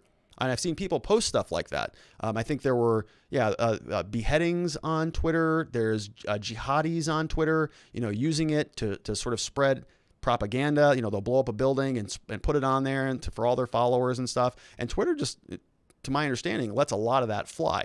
I think the distinction here is they're saying Trump is the president. Trump is somebody who has a massive following and can just, dictate to his army of QAnoners or whomever they think is behind all this stuff. And that's all it takes. And so he's sort of a clear and present danger in a way that some of these other organizations are not. I think that's their excuse. I have not taken a deep dive into the policy that they referenced. I think it was a violence policy or something like that. I'd be curious to see what that is. And I would be curious to know what their level of enforcement is for some of those other bad actors on the platform. Lucy Lucero says, can't get onto my Parler. Not sure if it's me or others too. So Lucy, you just saw from Pinky that she's also having some issues. So it may be a global thing. They may have, they may be experiencing an outage, quite frankly. You can probably imagine there's probably a mad rush to get over onto Parler today in light of the news. Michael Durham says, volunteer for the political candidate of your choice. I did, and it was an eye-opener. Yeah, I would encourage that. I was a political science major. I used to volunteer for a number of different organizations, and it is pretty eye-opening. I mean, really, the politics is a blood sport, and it can be very interesting. I learned a lot from my time making phone calls. We have Lava Java Lava says every single Trump supporter that attended the U.S. Capitol rally had a cell phone which gave away information needed to implicate them to terrorism. Probably 100% true, Lava Java Lava. There is a company out there called Stingray, or it's a platform. I can't remember the name of the company, but Stingray, it's a wild thing. I've been learning a lot more about Stingray, and there's another one. I think it's called, I can't remember it. I don't want to say the name of it if I don't know it, and it's not coming to me. Stingray was this, it is this technology, wild technology. Defense attorneys are really diving into this stuff. I just did an hour-long sort of, it's called a CLE, Continuing Legal Education, to learn more about it, and it's this device that they put in a police van, and it basically acts as a cell phone tower. And so what happens is your phone has a special number that identifies your phone. Every single phone has a unique identifying number, and the police will take this device, and they typically are sort of granted these devices by the federal government because the devices themselves are very expensive. And so if you're talking about Washington, D.C. and the FBI is there, absolutely they've got one. But if you're talking about a small town police department, what will happen will be the federal government will give a grant to that local police department, And they'll say, we're going to give you this Stingray device, but you have to sign this really strict contract that you can't talk about it. You can't talk about the device at all. Even if defense attorneys find out that you use this device, you can't tell them about it. I'm not joking about it, right? So they'll use this to sort of incriminate people, and then they'll say, when the defense attorney starts asking questions, you can't mention it. And what the contracts that they sign say, generally speaking, is that rather than disclose information about the device, the Stingray device, they have to dismiss the case rather than disclose information about it. So an analogy for us is like a DUI case, right? We're defending a client who's been charged with a DUI. We want information about the gas chromatography machine. We want to know who serviced it, and we know what were the quality controls looking like. There's a lot of data that goes into them. We have huge motions that we submit to get all the data about it. Well, they used to try to hide that stuff until defense attorneys got it. Then the court started to say that no, you have to give them that stuff. It's information. They need it for their defense. That's all mostly worked out. But this new technology, they try to hide from us. Okay, it's called the Stingray, and attorneys around the country are trying to learn more about it. What it does is it acts as a cell phone tower. So they can just put it in a police van and they'll drive it around, and it will just gobble up cell phone data because your cell phone is constantly pinging cell phone towers. Ping, here I am, in case a phone call needs to come through. Here I am. I just moved a little bit in case a phone call needs to come through. And so it's constantly talking and sending text messages and communicating with these different platforms. Well, the police have this Stingray that fakes like it's a cell phone tower, and it connects to all of your cell phones. And they just go around and they just gobble up data about it. So I'm going to guess that they were doing that on this particular night. They probably have tens of thousands, or on this particular day, tens of thousands of different cell phone numbers, and they can just start processing that data. What they'll do is then they'll go and they'll find ones that were in certain areas, or they'll find stuff that keeps coming back, and they can cross-reference stuff. They can go to the providers and then request the person's information. They can issue warrants over these things. Then they can dial in and go find where these cell phones are. I mean, people have no idea what is going on. So I would agree with you, Lava Java Lava. Even just being around that stuff with a cell phone is troubling. You're going to get gobbled up in these big dragnets of data, and it's not good. We got Wash Street Jags fan says, I didn't mean death as in dying. I meant death politically. I apologize for not emphasizing that correctly. All right. So thank you for that, Jags fan. I appreciate that. I understand that. It's just, language is so, I thought I would have presumed that, but we just got to be like extra careful today and really for the foreseeable future, any of that language, we just got to be extra careful about it. So thank you for clarifying that. Once again, Wall Street Jags fans clarifying that, not wishing death on anybody. Of course not, because that would be inappropriate. Thanks for clarifying that. Seriously and sincerely, thank you. Brian Kang says, rule of law is dead. We need states regulating immigration independently so that Arizona can keep out expats from states when they realize it. Yeah. Yeah, I'm an Arizonan, and we have a lot of people pouring in here. And we just raised taxes here. We just went blue this year. It's like, am I going to have to move to Texas? Am I going to have to move to Florida? Don't make me do it. We have Rajesh Shakar says, questions about election integrity, unanswered speech censorship. Is this the oligarchy takeover of America? What lawful remedies against this exist? The remedy is political at this point in time. I mean, you got to change the political course.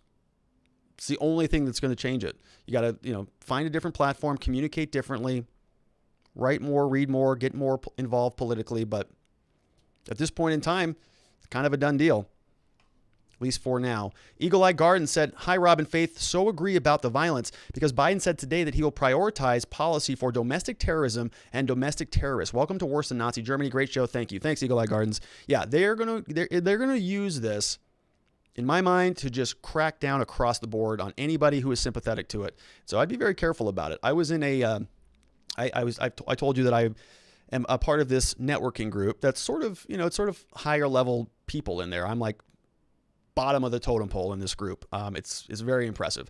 And a lot of people are concerned about the election. And, these individuals are saying that be careful about the language that you're using because we're already sort of in the middle of this woke era of correct speech, right? You can't say incorrect pronouns. You can't, even on the House floor, they modified their rules that there's certain words that you can't say, certain language that is not allowed anymore. And so if you remember back during the Obama years, there was allegations, I didn't investigate it. I wasn't doing a show or paying this close of attention to politics, but he brought up that there was allegations that the Obama IRS was coming in and sort of targeting conservative groups.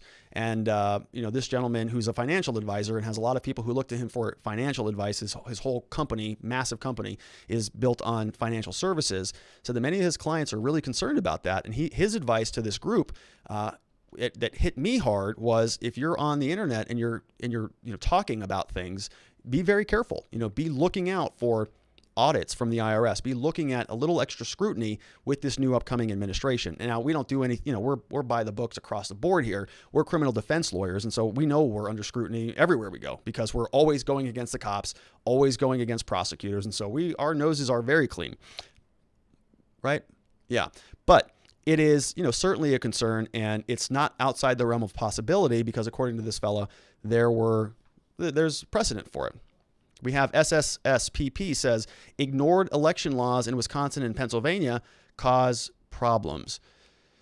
Yeah, they did cause problems. We covered a lot of those. Thanks for that, SSSPPP. We have Sally Sucka says extremism is extremism. It's not based on political affiliation, whether Democrats or Republicans. It's not radical left or radical right. Yeah, political extremism is just not acceptable either way, right? We didn't like it when Antifa was torching down Portland buildings. We don't like it when white supremacists or whomever those individuals were trying to, do whatever they were trying to do in the Capitol building. It's just not acceptable across the board. I disavow both of them. And, many people, when this happens, they try to justify their side. We saw this with BLM. We saw this with a lot of people in the media, politicians. Kamala Harris was raising money for their bail to get them out of custody. Everybody's saying, no, our side is great. It's just the opponents who are maligning us. But we're really not like that. And the Republicans are trying to do it too. The Trump supporters are trying to say, no, it was Antifa. No, it was somebody else, not us. It's like, guys, come on. Can we just be adults about this? It's okay that you didn't do that, but can we acknowledge that on both sides of the political spectrum, there are fringe groups and they're both going to act reprehensibly? Just accept that. Just understand that's the way that this is. And once you realize that, then you can do things to modify how you approach political issues so that you are not a part of whatever goes on those fringe elements. But if you just always have your head in the sand and say, no, it's not us, it's always them, that's just out of touch with reality. I think you lose credibility, you lose legitimacy. Thanks for that. We have Brian Reinhart says, what if sometime after Biden is sworn in, it is found that in fact he actually stole the election and Trump was a rightful winner? Remedy? The remedy is Congress can impeach him. The American people can vote him out of office the next time he runs. The president can resign. Think that's it. There are no other remedies. Or that's not true. Or you could amend the Constitution, which requires 3/4 of the state and 2/3 of both houses to modify something and then remove him from office that way. But I don't think that it is, I don't think that that's going to happen. We have SSW Lamb. Rob, how likely will the impeachment be successful and what will happen to the FBI's investigation of Hunter Biden's laptop? Good questions. I don't think that impeachment is likely to be successful. I just don't. I think they're kind of out of time, and I don't know that they're going to have the political willpower in the Senate to do that. By the time it hits the Senate, let's look at the calendar, even if that's late next week. So let's say Nancy Pelosi gets those articles submitted on Monday, they file them, and they get a vote done, let's say by Wednesday, which actually may be late. If they get them submitted, they may vote by Monday or Tuesday. Then it goes over to the Senate. So let's say by Wednesday, Thursday, 13th, 14th, it's over at the Senate. That week's over. Trump's out of office 3 days later, the following week on the 20th. So I think there's enough time to do it, actually. I think that they could probably ram that through. Whether there's going to be enough political willpower to do it, I don't know that that's the case. I think that a lot of the Republicans in the Senate are still just going to say no, but I don't know. There's a really big momentum shift that's happening right before our eyes. And a lot of the people that we're used to hearing from, like Ted Cruz and Josh Hawley, they have just gone underground. So, they may, if they're forced to come out here and address this, I'm not sure. But also keep in mind, too, by the time we get to next week, I think that a lot of the volume is going to be down on some of this stuff. This was a really intense week across the board for everybody. Everybody. I mean, this is an awful week across the board. And that, there's going to be some distance that's put between the Capitol Hill riots and the impeachment. Okay, right now, it feels like this is the fire and this is our butt. Right there, right in the fire. But next week, it's going to be a little bit further. And then the following week, by the time Trump's out, it's a little bit further. And suddenly, it's not so hot anymore. We'll see what happens. SSW Lamb. Hunter Biden's laptop. I think that's probably also gone with the wind. I mean, it was already gone with the wind. We covered a little bit of it before the election. Nobody wanted to talk about it. Gone, absent. Now that he's in office, are they going to bring this stuff up again? I don't know. I don't think so. I think that story's mostly gone.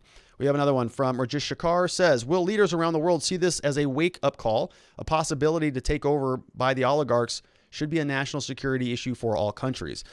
Probably not. I think that most of the world is sort of trending towards bigger governments. Bigger government, more control. People are just sort of voluntarily just giving up some of their, I would say, rights and responsibilities. Mostly responsibilities. They just don't want to handle that stuff anymore. They want somebody else to think for them. They want to hear and then follow everything that Dr. Fauci says. Okay, well, he said this, so I got to do that. Well, did you think about that at all? Like, did you reason through that? Or did you know, by the way, that his opinion was different than what he just said two months ago? Did you follow that? Or it was different from even 2 months before that? It's like changing every couple months. Have you been following any of that? But he says now, okay, so there you go, right? And they just don't want to think anymore. They just want somebody else to fix their problems for them. And the more and more that the government does fix stuff for people, the more people want the government to fix stuff for them. Or at least think that they're fixing stuff for them. Okay, it's not a very popular platform to go out there and run for office and say, you all need to do some of that yourself. You all need to figure out how to manage your money. We're not going to start taking it and filling up Social Security with it anymore because it's broke and we can't afford anything. So you got to figure that out on your own. Healthcare, yeah, you got to pay for some of that, right? Or whatever the other issues are. If people can just vote away their responsibilities and pretend that somebody else is going to handle stuff for them, for many people, that's very attractive.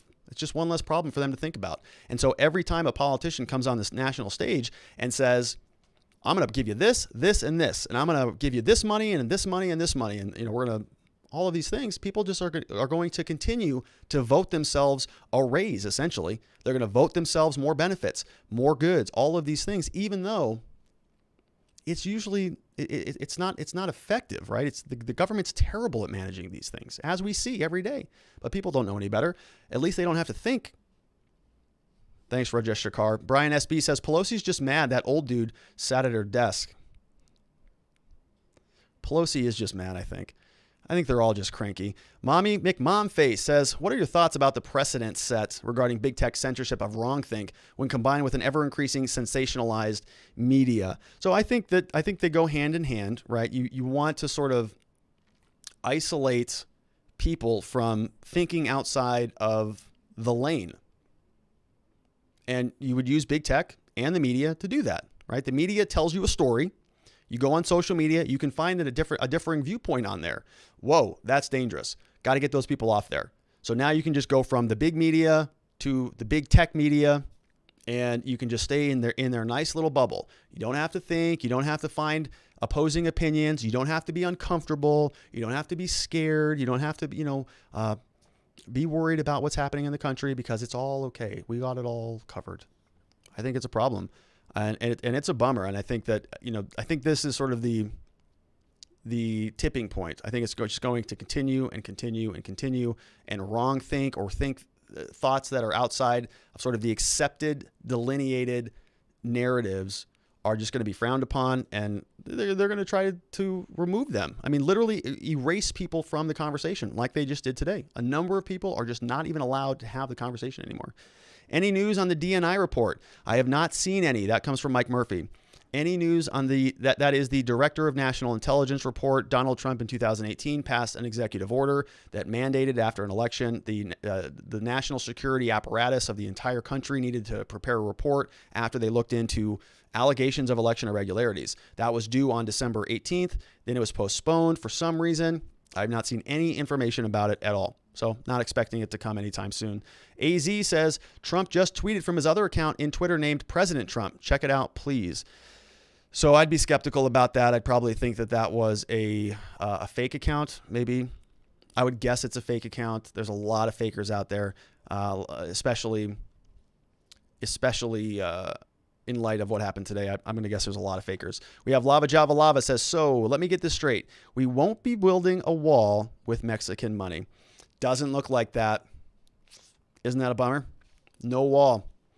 Bummer. We got Manuel Choi says, Rob, 70 million voters is only 30% of eligible voters. Trump supporters have the wrong idea about them being the majority.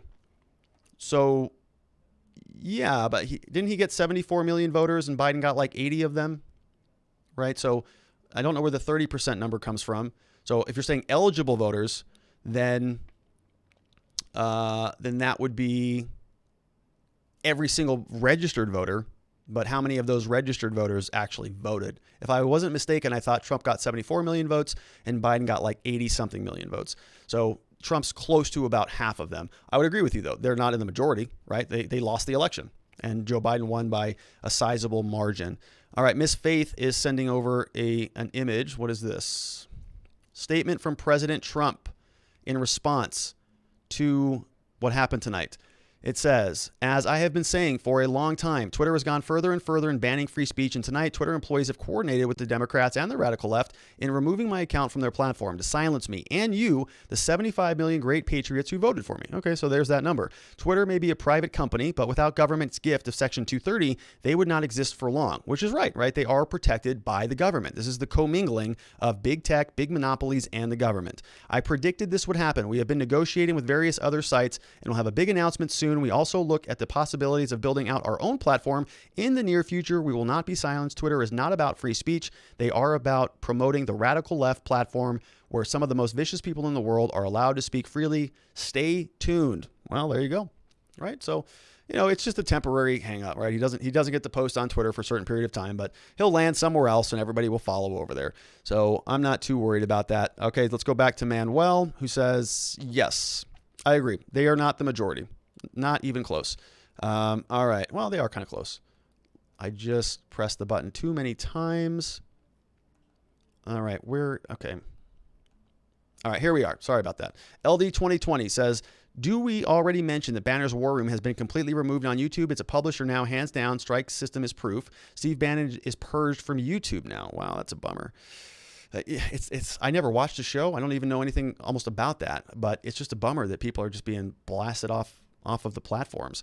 Gnos Grejab says, again, this is about power. Trump's opponents know how to use it and have the will to do so. Trump does not. Yeah, they do. They know how to use it. They're very good at it. Shades says, Smith-Mund Act is everything. Obama authorized propaganda inside the U.S. It was banned since 1948. You are witnessing a planned communism. Interesting, Shades. I'm going to have to take a look at that act. I'm not familiar with that one, but I will look at it. We have a White Buffalo 84 says, Trump's still president until Biden is sworn in. If he's on Air Force One, once Biden is sworn in, it will change a call sign to aircraft side number, just like with Nixon. Interesting. Yeah, that's an interesting little fact. Thanks for that, White Buffalo. That makes sense, though, right? Because it's number one for the president. And if you're no longer the president, then whatever airplane Joe Biden would be on would be Air Force One. Isaac Castillo, good to see you, says 1984, make Orwell fiction again. That would be nice. Thanks, Isaac.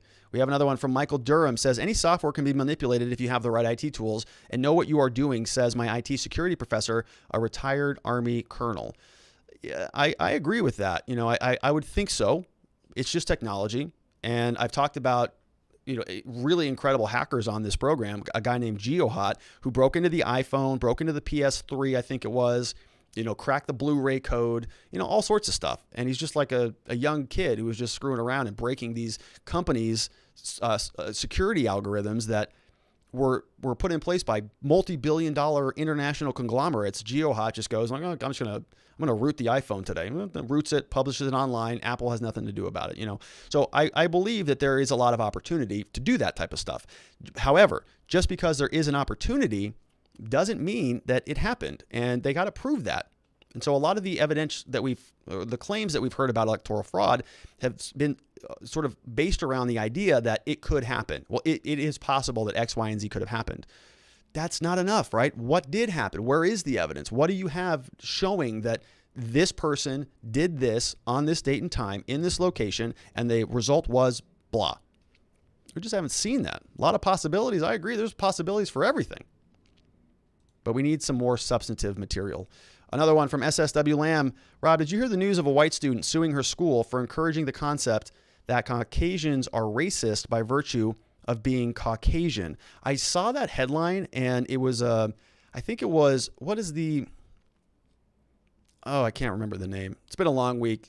If you can't tell, I'm a little bit tired. I mean, I'm just kind of like, dragging on because we've just, it's just been like an onslaught of news and updates and changes. It's been a wild week.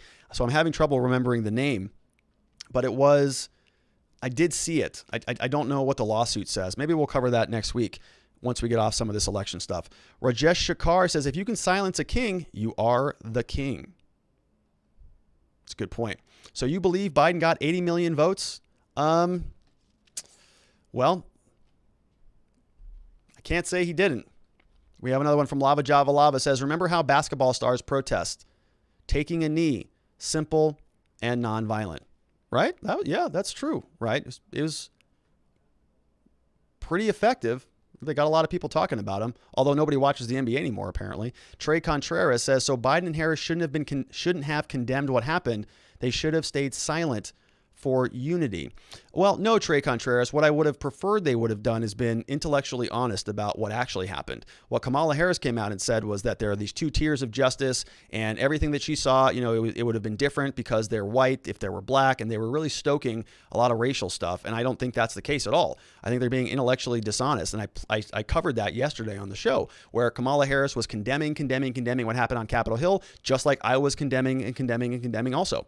I took a lot of flack for that, but that's what I believe because that is what I think the truth is. Well, we go back, and during the BLM protests, I was also condemning the violence. I was also condemning the burning of buildings and all of that stuff, but Kamala Harris was not. She was posting on her Twitter, raising funds for bailing people out of custody. So how can one set of protests be nonviolent and mostly peaceful, and another set of protests that was essentially the same, right? Most people who were there were not violent and were not breaking into the Capitol building, but she condemned one and not the other. So I think that's intellectually dishonest, and I think she's just doing this to stoke, I think personally, racial division and trying to score political points. So I think that if they would have been more accurate and more honest about it, I would have had a lot more appreciation for their statements, but they didn't.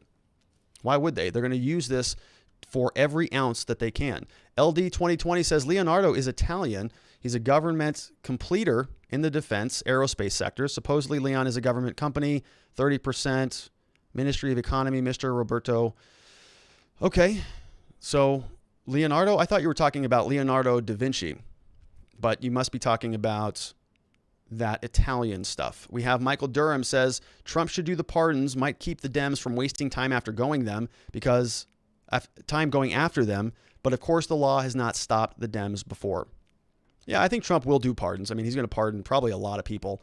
We'll see who's on that list. Isaac Castillo is back, says, last year the media did us a disservice with slanted reporting of riots. Now reverse the slant. We need to be able to call out the wrongs, especially if it's our side. Media needs an enema. Love your show. Thanks, Isaac. Yeah, and I appreciate your support. I know you're always here, and I love that. I agree, right? I mean, both sides have to call. You got to call out your own. And this is where I had a divestment from the BLM stuff. When the BLM was protesting and they were peaceful, all on board. I'm a criminal defense lawyer, by the way. I like the idea of justice reform. I've been advocating for that basically my entire career. And I was on board with that. But when their side started to burn down buildings and torch people's private businesses and assault the federal court building for months, you got to disavow that stuff. So I said that they were damaging that movement. The country was unified after George Floyd. They wrecked it. Their own side wrecked their own cause, just like what we're seeing here with the Trump people. Their own side is wrecking any credibility and legitimacy by continuing to go out there and puff up these Capitol Hill rioters. It's not, what they did was not okay. I know it's your team. It sucks when your team does something wrong, but you got to call it your own team. Otherwise, how is your team going to get any better? It's not. Thanks, Isaac. We have Joseph Moralda. When the checks and balances fail, what then? Well, the appropriate mechanism under our law is political reform. That's why we have terms. That's why we have multiple layers and multiple branches of government. There are a number of mechanisms to express your displeasure. We've got recalls. We've got, anybody can run for office. I mean, there's a lot that you can do. And so the immediate turning to, violence or revolution, it doesn't make any sense. It doesn't work. It doesn't go well. SSW Lamb says, Anderson Cooper's comment about Trump supporters will, quote, go back to the Olive Garden and Holiday Inn is a great way to heal the divide. Yeah, look, we got to be the bigger people on this thing. There are going to be a lot of individuals, like I always say, spiking the ball, slam dunking in your face, sort of tooting the air horn in your mouth. Just deal with it, right? We don't want to be, remember what happened in 2016 after Trump was winning on election night and people made those like mega clips of everybody melting down. It was over on the Young Turks. They're all going, oh, melting down. Don't be those people. You don't want to be immortalized and remembered for that. Joseph Lohr says, by addressing this, I mean the news coming from Zach in Italy, just say it's too risky for your platform and I'll drop it and go elsewhere. So Joseph, I have addressed the Italy stuff. I don't know what it is. I mean, I've looked at affidavits, an alleged affidavit, and I watched a video about it, but I don't think there's anything there. I just don't. We have CB Game says, Twitter was created to fuel the Arab Spring. Now they used it here. Yeah, that was the Arab Spring, wasn't it? We have Rajesh Shakar says, Trump announced he will build his own platform soon and Twitter deleted it. He posted it via POTUS official president account. This is insanity. Wow. Okay. So that's where it was posted. POTUS. Pinky2 says, turn off the phones when not needed. Will that help us not be tracked? So yeah, I think it would, right? If your phone's not pinging the cell towers, then you should be good to go. Ganos Grajab says, treating Trump supporters like dissidents is a huge risk. Perceived risk of being punished regardless of action diminishes disincentives constraining harmful action. Yes, that's right. That's exactly right. Think about this like in terms of the Civil War. Okay. The Civil War, well, we can compare and contrast two things. I'm going to speak in very broad generalities, very broad. Civil War, country was split up and divided. Okay. It was an era of reconstruction after that effect. The Northerners, they could have beat the hell out of the Southerners. Could have. And it would have wrecked the country for the foreseeable future. They didn't. They spent a lot of effort and a lot of time and made a lot of concessions to try to reintegrate them back into the country. And many of them were sort of leaders of the South, and they were sort of integrated back into the government and all sorts of stuff. And we still had a long time of dealing with the racial division and the segregation and the Jim Crow era and the voting rights and all of that stuff. It wasn't a perfect solution. I'm not saying that. But the goal is to help reintegrate people back into society and then deal with the problems as they come up for the next several decades. Okay, that was a good thing in my mind. Could have gone the other way, and the country would be dramatically different as a result. Contrast that with what happened, say, in World War I, right, where the whole world after World War I just crushed Germany, crushed them. Said, okay, you're responsible for this bill. We're gonna, pass all these treaties. You can't do this. You can't do this. You can't do this, and punish them for their involvement in World War I. Well, what happened? Okay, they were isolated. They were singled out. We got Hitler. We got an overpowered Germany, led to World War II, the biggest cataclysmic event in the history of the world. Was not good. So we want people to not be marginalized. Want to include them back in and say, listen, look, I know that you believe QAnon. I know you believe Linwood. I know you think all this stuff was going on. We're going to forgive you for that. Okay, that wasn't a reality. We're just going to forgive you. Come back on in. Let's talk about some of this stuff. See if we can piece it together. I think that's the better approach. Frank Carr says, I think Nancy Pelosi is planning to impeach Trump, so he will not have a secret service detail so the CCP or CIA can more easily assassinate him. She is a very evil person. Thanks, Frank. I would certainly hope that's not the case. I think he gets... I don't know that. Actually, I don't know the answer to that. Does an impeached president get continuous CIA I'm sorry, Secret Service protection? I don't know. We have another one from S. McKay says the Dominion lawsuit against Sidney Powell will make sure no one ever challenges elections again. This country seriously is dead. It's a good point, right? It's a pretty big disincentive to file a lawsuit. If you're hit with a $1.3 billion claim, you may think twice about filing a lawsuit. Diana Rodriguez says, in the summer, Antifa posted on Twitter, Antifa would set the suburbs on fire. Twitter never blocked the tweet or removed them for many hours. They only block Donald Trump. Massive double standards. They control the playground. They set the rules. They don't like conservatives. They don't like Trump. They don't like the right wing. So it's going to be that way. Michael Durham says, it is called the MAC address. It is burned into your iPhone and computer and cannot be changed. That is what the bad guys use the burner phones. I don't think it was the MAC address. I think it was called an IMSI, sort of an international mobile IMSI number. IMSI number sounds right to me. All right, let's motor through some more. We've got student does calculus. Hey, Rob, do you think the riot on the Capitol Hill is an example of what you meant when you said that the Trump movement is even bigger than Trump himself? So definitely not the riots. I mean, I don't think that the rioters or the people storming the Capitol are indicative of the Trump movement at all. I think that they're a fringe element of it. I don't think that that is part and parcel of the entire movement. So I would say no to that. Student does calculus. Frank Carr says, if Trump goes to prison, what happens to his Secret Service detail? I don't know. Do they hang outside the prison cell? I don't think that's going to happen either. LD 2020 says, in November, AOC called for a list of Trump supporters to hold him accountable. It was a real project that got taken down. Could it happen again?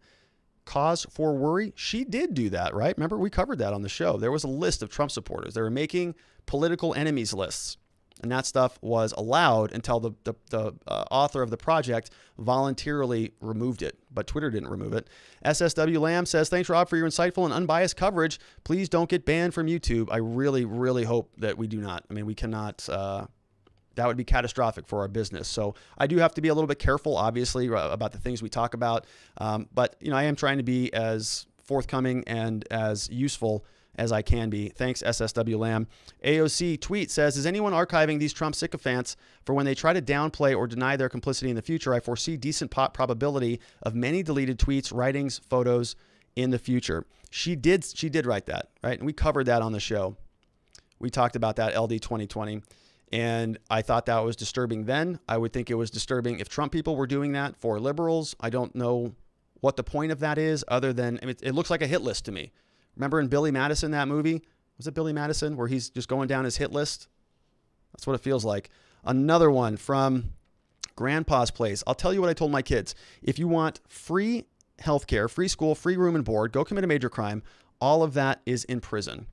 Grandpa's Place. I know the point that you're making, but prison is not a good place to be. I know that because I've visited them many, many times. Andrew Borth says, you are my alternate opinion. I often think you wink and say, very interesting for some things you know are BS. It's a polite approach, so I support it. So that's a very astute observation there, Andrew. I do sometimes have little facial expressions that if you look closely, you can pick up on. Maybe I'll try to work on my poker face a little bit because you caught me. We got Eileen Sanchez says, why do these people have so much hate for this man? I don't get it. I was talking to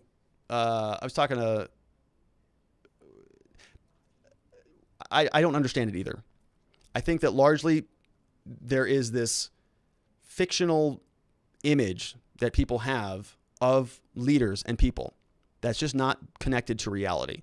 And I think a lot of people had this with Obama too. I mean, remember that there was all this, he's a Muslim, he's, ruining America, and he's a, secret cabal of something going on. It's like, there's no evidence of that. He's never said anything like that.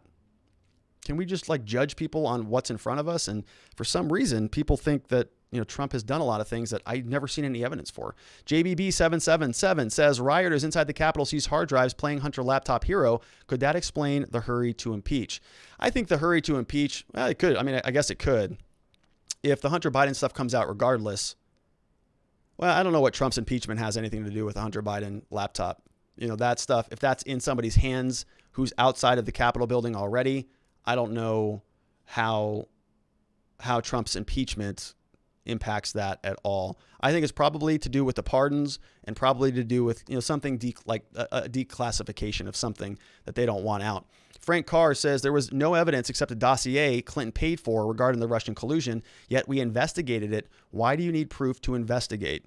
I know, Frank, I talked about that. I've talked about that many times. It's part of the reason why I said if you're Donald Trump, why wouldn't you pardon yourself? You already know that they're going to come up with whatever investigation that they want, whether there's evidence or not. Even though a lot of that evidence was totally debunked, they did it anyways. And they had the media backing them up every way. And they had a lot of Americans sort of, just drooling over the thought that he was going to be removed from office, even though if you read the original transcript of the phone call and you look at the Steele dossier and you look at where that came from, it's all nonsense. The premise was nonsense, but they did it anyways. LD 2020, Emily Abrams, a former staffer for the Dem presidential candidate Pete Buttigieg, took immediate action by launching the Trump Accountability Project. Is that who it was? Emily Abrams? Yeah, I remember that. I remember the list. I checked to see if I was on the list. I didn't make it. Darn it. All right, maybe next time. We have another one. Roy Boy, 68. When Biden brings in the new legislation, he will need people to police it. I can think of two groups who would willingly comply. He could even supply them with brown shirts as a uniform. That's from Roy Boy. 123 Devin 456 says, why did Pennsylvania get 2.2 million mail-out ballots back if they only printed 1.8 million? I don't know. I haven't seen those numbers. Something doesn't add up there, but who knows? Trey Contreras says, well, Trump said it was going to be wild. He did say that, right? I'm not excusing Trump's language, Trey, not even a little bit. Okay. What he said before that rally was not okay. I listened to it again and I listened to it again. I listened to it the day of, and it didn't really sting. It didn't really resonate. I was like, oh God, that is ridiculous. Like, we're never going to concede. We're going to fight, all that stuff. I was like, Trump, what are you doing, man? And, but that was before the storming of the Capitol. I listened to it again yesterday, and listening to it in context, it sounds awful. I mean, just terrible. But that doesn't mean that he knew that they were going to do that. And even though he called it wild, that doesn't mean anything. I mean, it's, you can have a wild party. Nobody gets killed. Buildings don't get stormed. So, I understand that his tone is not good. I get it. I'm not excusing it. But was he calling for the storming of the Capitol building? I also don't see that either. And Aline Sanchez, where was the cry for the lady who got shot? The BLM movement beat people up, trashed stores, set cars on fire, and these people are acting surprised when we have been going through this for a few months. This is crazy. Yeah, major double standards. Thanks, Eileen. Christy Anthony says, so do you think they'll boot you from YouTube? If so, do you have a plan where to take this group? So that's from Christy Anthony. So Christy, I really hope not. I mean, I don't think so. We have been trying to be useful on the channel. We've been trying to sort of calm the volume down, not increase the volume. I think that a lot of these other channels that are getting, kind of banned have been consistently promoting certain ideas that are looked at, as disfavored, rallying and revolution and, overturning the election and not following the rules and martial law and all of these things. And we've never said anything like that. I mean, we've been very consistent. We've been analyzing a lot of the electoral fraud claims. I think that if YouTube was upset about anything, it would be that, but it wasn't me sort of endorsing those ideas or coming up with my own theories. It was a lot of, well, sometimes I'm sure I did, but there were times where mostly what we were doing is looking at litigation and sort of analyzing arguments from both sides of the aisle. So I think that we fall within sort of the news category, within the analysis category, and we're just trying to be useful here. I mean, if YouTube is watching, we're trying to help. We're trying to follow the rules. I've said multiple times, when there are changes in YouTube policy, we're going to comply. We're going to play. It's their playground. We're going to play in their rules. And so we've been doing everything that we can to make sure that we're in compliance and not offending them.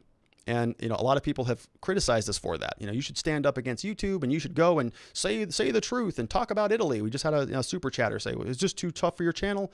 Yeah, it is. Like, we can't talk about that stuff. Okay. It's not my rules. I'm sorry. So, there are some things that we just can't talk about. The Italy thing, I don't think is credible at all anyways.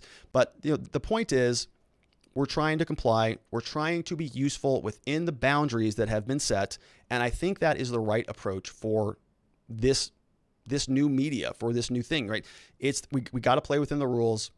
I really hope that they don't do anything to our channel because we employ 21 people here, and YouTube is a big part of our marketing strategy. I think we've been very helpful for a lot of people in our country. We got, before we started this live show, I've got something like 450 legal educational videos on this channel that are just trying to help people.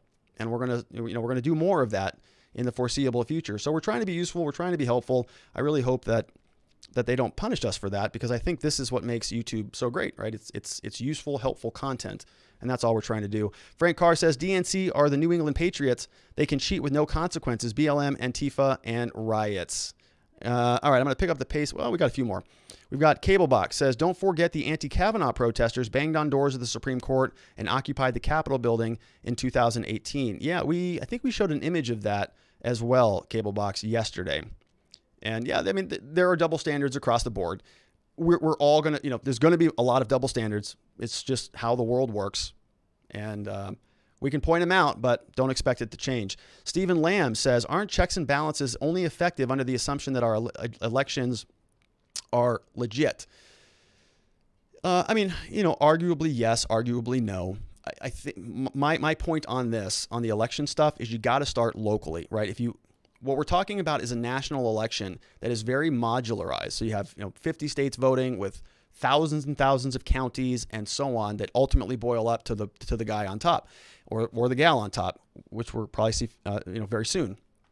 And that's a little bit different than somebody who's running for a local city council or a local state representative. I think those elections, because they're so small and they're so local, they're a lot less subject to fraud. So if you're going to root out any fraud in elections, the best place to start is locally.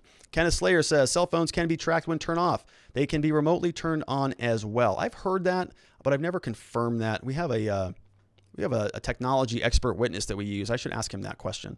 Thanks. We have Grandpa's Place says, prison is not a good place, and neither is a country where that is part of the government. Touche there, Grandpa. Touche.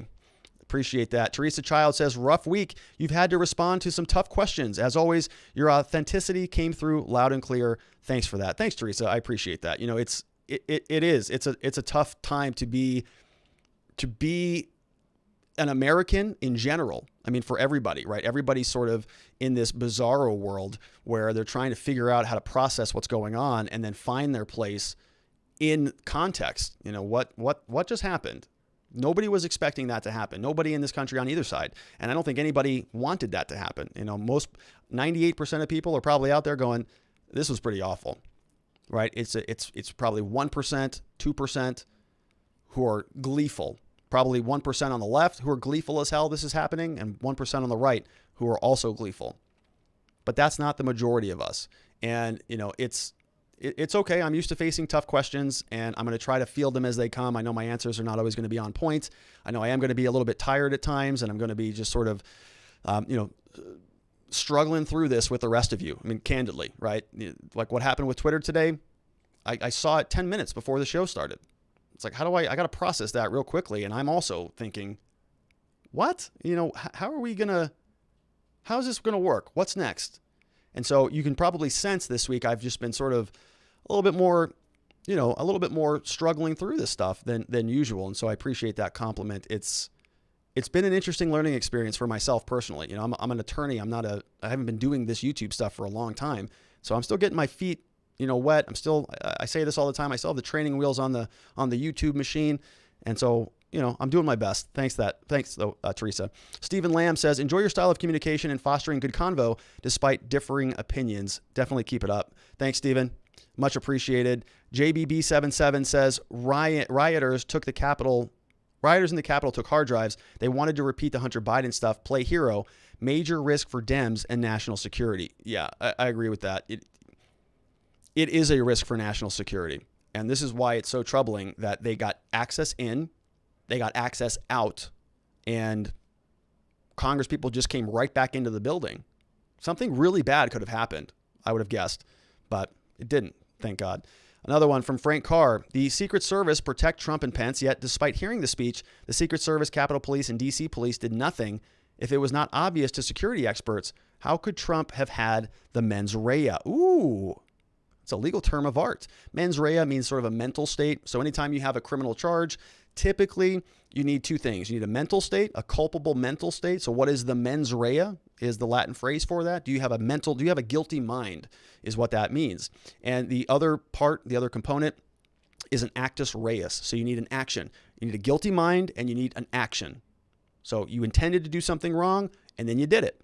And so what Frank Carr is saying here is that if Donald Trump, said something, but nobody responded to it, taking it as a real threat. So if Donald Trump intended it as a real threat that we're going to go storm the Capitol, but nobody else heard it that way, how could he possibly have had the culpable mental state for that?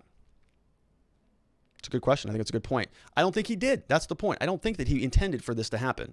Many people are saying that he did, and he's sort of stoking those fears, but I just haven't seen that. And lastly, but not leastly, we have Mr. The Hard Way says, love the show, but Reconstruction was a disaster for Black Americans for at least 100 years. Trading freedom from some freedom for others happens way too much in America. So I was not implying that this was like an easy road for African Americans after the Civil War. Not at all. I mean, we had 100 years of this, right? 100 years of sort of rebuilding and integrating and, voting rights acts and segregation. I mean, awful, horrendous stuff that this country did for a long time. My point there was the country was trying to reunify, was trying to integrate both sides back into the same thing. It could have gone the other way. It could have gone like my example in World War I, where you punish the hell out of them and then it turns into something that's an even worse problem. And if you think about that, I mean, if the North had gone in, and I'm not a Civil War expert, I'm just using this as an analogy, but if the North had come into the South and just obliterated everything, just wiped out the country, burnt all of this, everything down, just sort of ravaged the entire Southern country, I'm not sure what that would have done. I think it probably would have resulted in probably another war. There probably would have been even more violence against African Americans. I think that the likelihood that another state would have eventually seceded and everybody in there would have been, any African Americans would have been massacred. And it's all speculation because it didn't happen that way, but I can envision it going much, much worse. And that was my only point. I want the country to come together and be unified, and by isolating and blaming and marginalizing a group that already feels marginalized, I don't know that that's the right approach. I just don't. It doesn't make sense to me, but could be wrong, and we're all going to be going through it together. So that's it for the Super Chats, my friend. A lot of them. Thank you very much again for all the interest, all the love, and the support. I know it's a trying time for many people in the country on both sides of the aisle. A lot of people are struggling today, and I appreciate you taking some time to join us as we just bluster our way through all of these issues. It is always enjoyable to be here with you. It's humbling every time I do the broadcast, and I'm learning a lot. I'm really grateful for it, and I'm really exercising my comfort zone. I'm always kind of pushing a little bit, and the show requires me to do that. So it's good exercise. And I want to thank you all for allowing me to be here with you tonight. So let's wrap it up right there. I want to let everybody get back to their Friday night. Thanks again for being here with us for it. A couple other things before we sign off. I would love a subscribe if you're not already a subscriber. We've lost, like a lot of people, we've lost a lot of followers and subscribers and stuff like that. But that's just kind of par for the course. But it is fun to see those numbers go up. Kind of, keeps the energy going. And so I'd appreciate that if you're not already a subscriber. A like, a thumbs up, a share, a comment. Those are all helpful because YouTube is, of course, keeping us in this little political safety bubble because it's controversial stuff. So they got to do what they got to do. But I would love that. The slides, as I mentioned, they are going to be available in the Discord server as soon as we're done here. Miss Faith may have already sent them over in there. So go check those out. The link is in the description. All the slides that we went through, they're all available for you. There is also a free copy of my book in there if you have not already gotten a copy of it. I wrote it this year. It is called Beginning to Winning, How to Fight Your Case and Succeed in the Criminal Justice System. It's got a bunch of information. It's mostly for people who've been charged with a crime, but it also has a little bit of an introduction about me and some of the things that I do. It is available on Amazon if you want to check it out, or there's a free PDF in the Discord server. So just log on in there and download it. As one more final reminder before we sign off, I am a lawyer. I'm a criminal defense lawyer practicing, and we've got a whole team of people here. We're very good at what we do. We like to help people, good people, been charged with crimes. We want to help them navigate the criminal justice system because they need it, right? And they're people and they should be treated like people, not like pieces of meat or like a case number or a case file. We're very good at what we do. We offer free case evaluations. We can help with everything, warrants, clearing your record, active cases, all sorts of stuff. We like to provide safety, clarity, and hope. That's our mission. So if you know anybody who unfortunately has been charged with a crime, we'd be very appreciative if you would send them our way. It's a free case evaluation. Like I said, nothing for them to lose. We're happy to help. We'll give them a copy of the book if they come by the office, and they'll be better off for it. So that's it for me. I want to thank everybody once again for being here. We'll see you right back at the same spot next week, same time. It's at 5 p.m. Arizona time. So it's 5 p.m. Mountain, 4 p.m. on the West Coast over in California. We've got 6 p.m. in Texas and Central time, and then 7 p.m. on the East Coast for those of you over there. The rest of the world clocks, I don't know. I just don't know. But I still hope you join us anyways. Thanks again, everybody. Thanks for, once again, bearing through some of this week with me. I truly appreciate it. I'm forever grateful. I want to wish you well. Have a very lovely rest of your evening and a nice, pleasant weekend.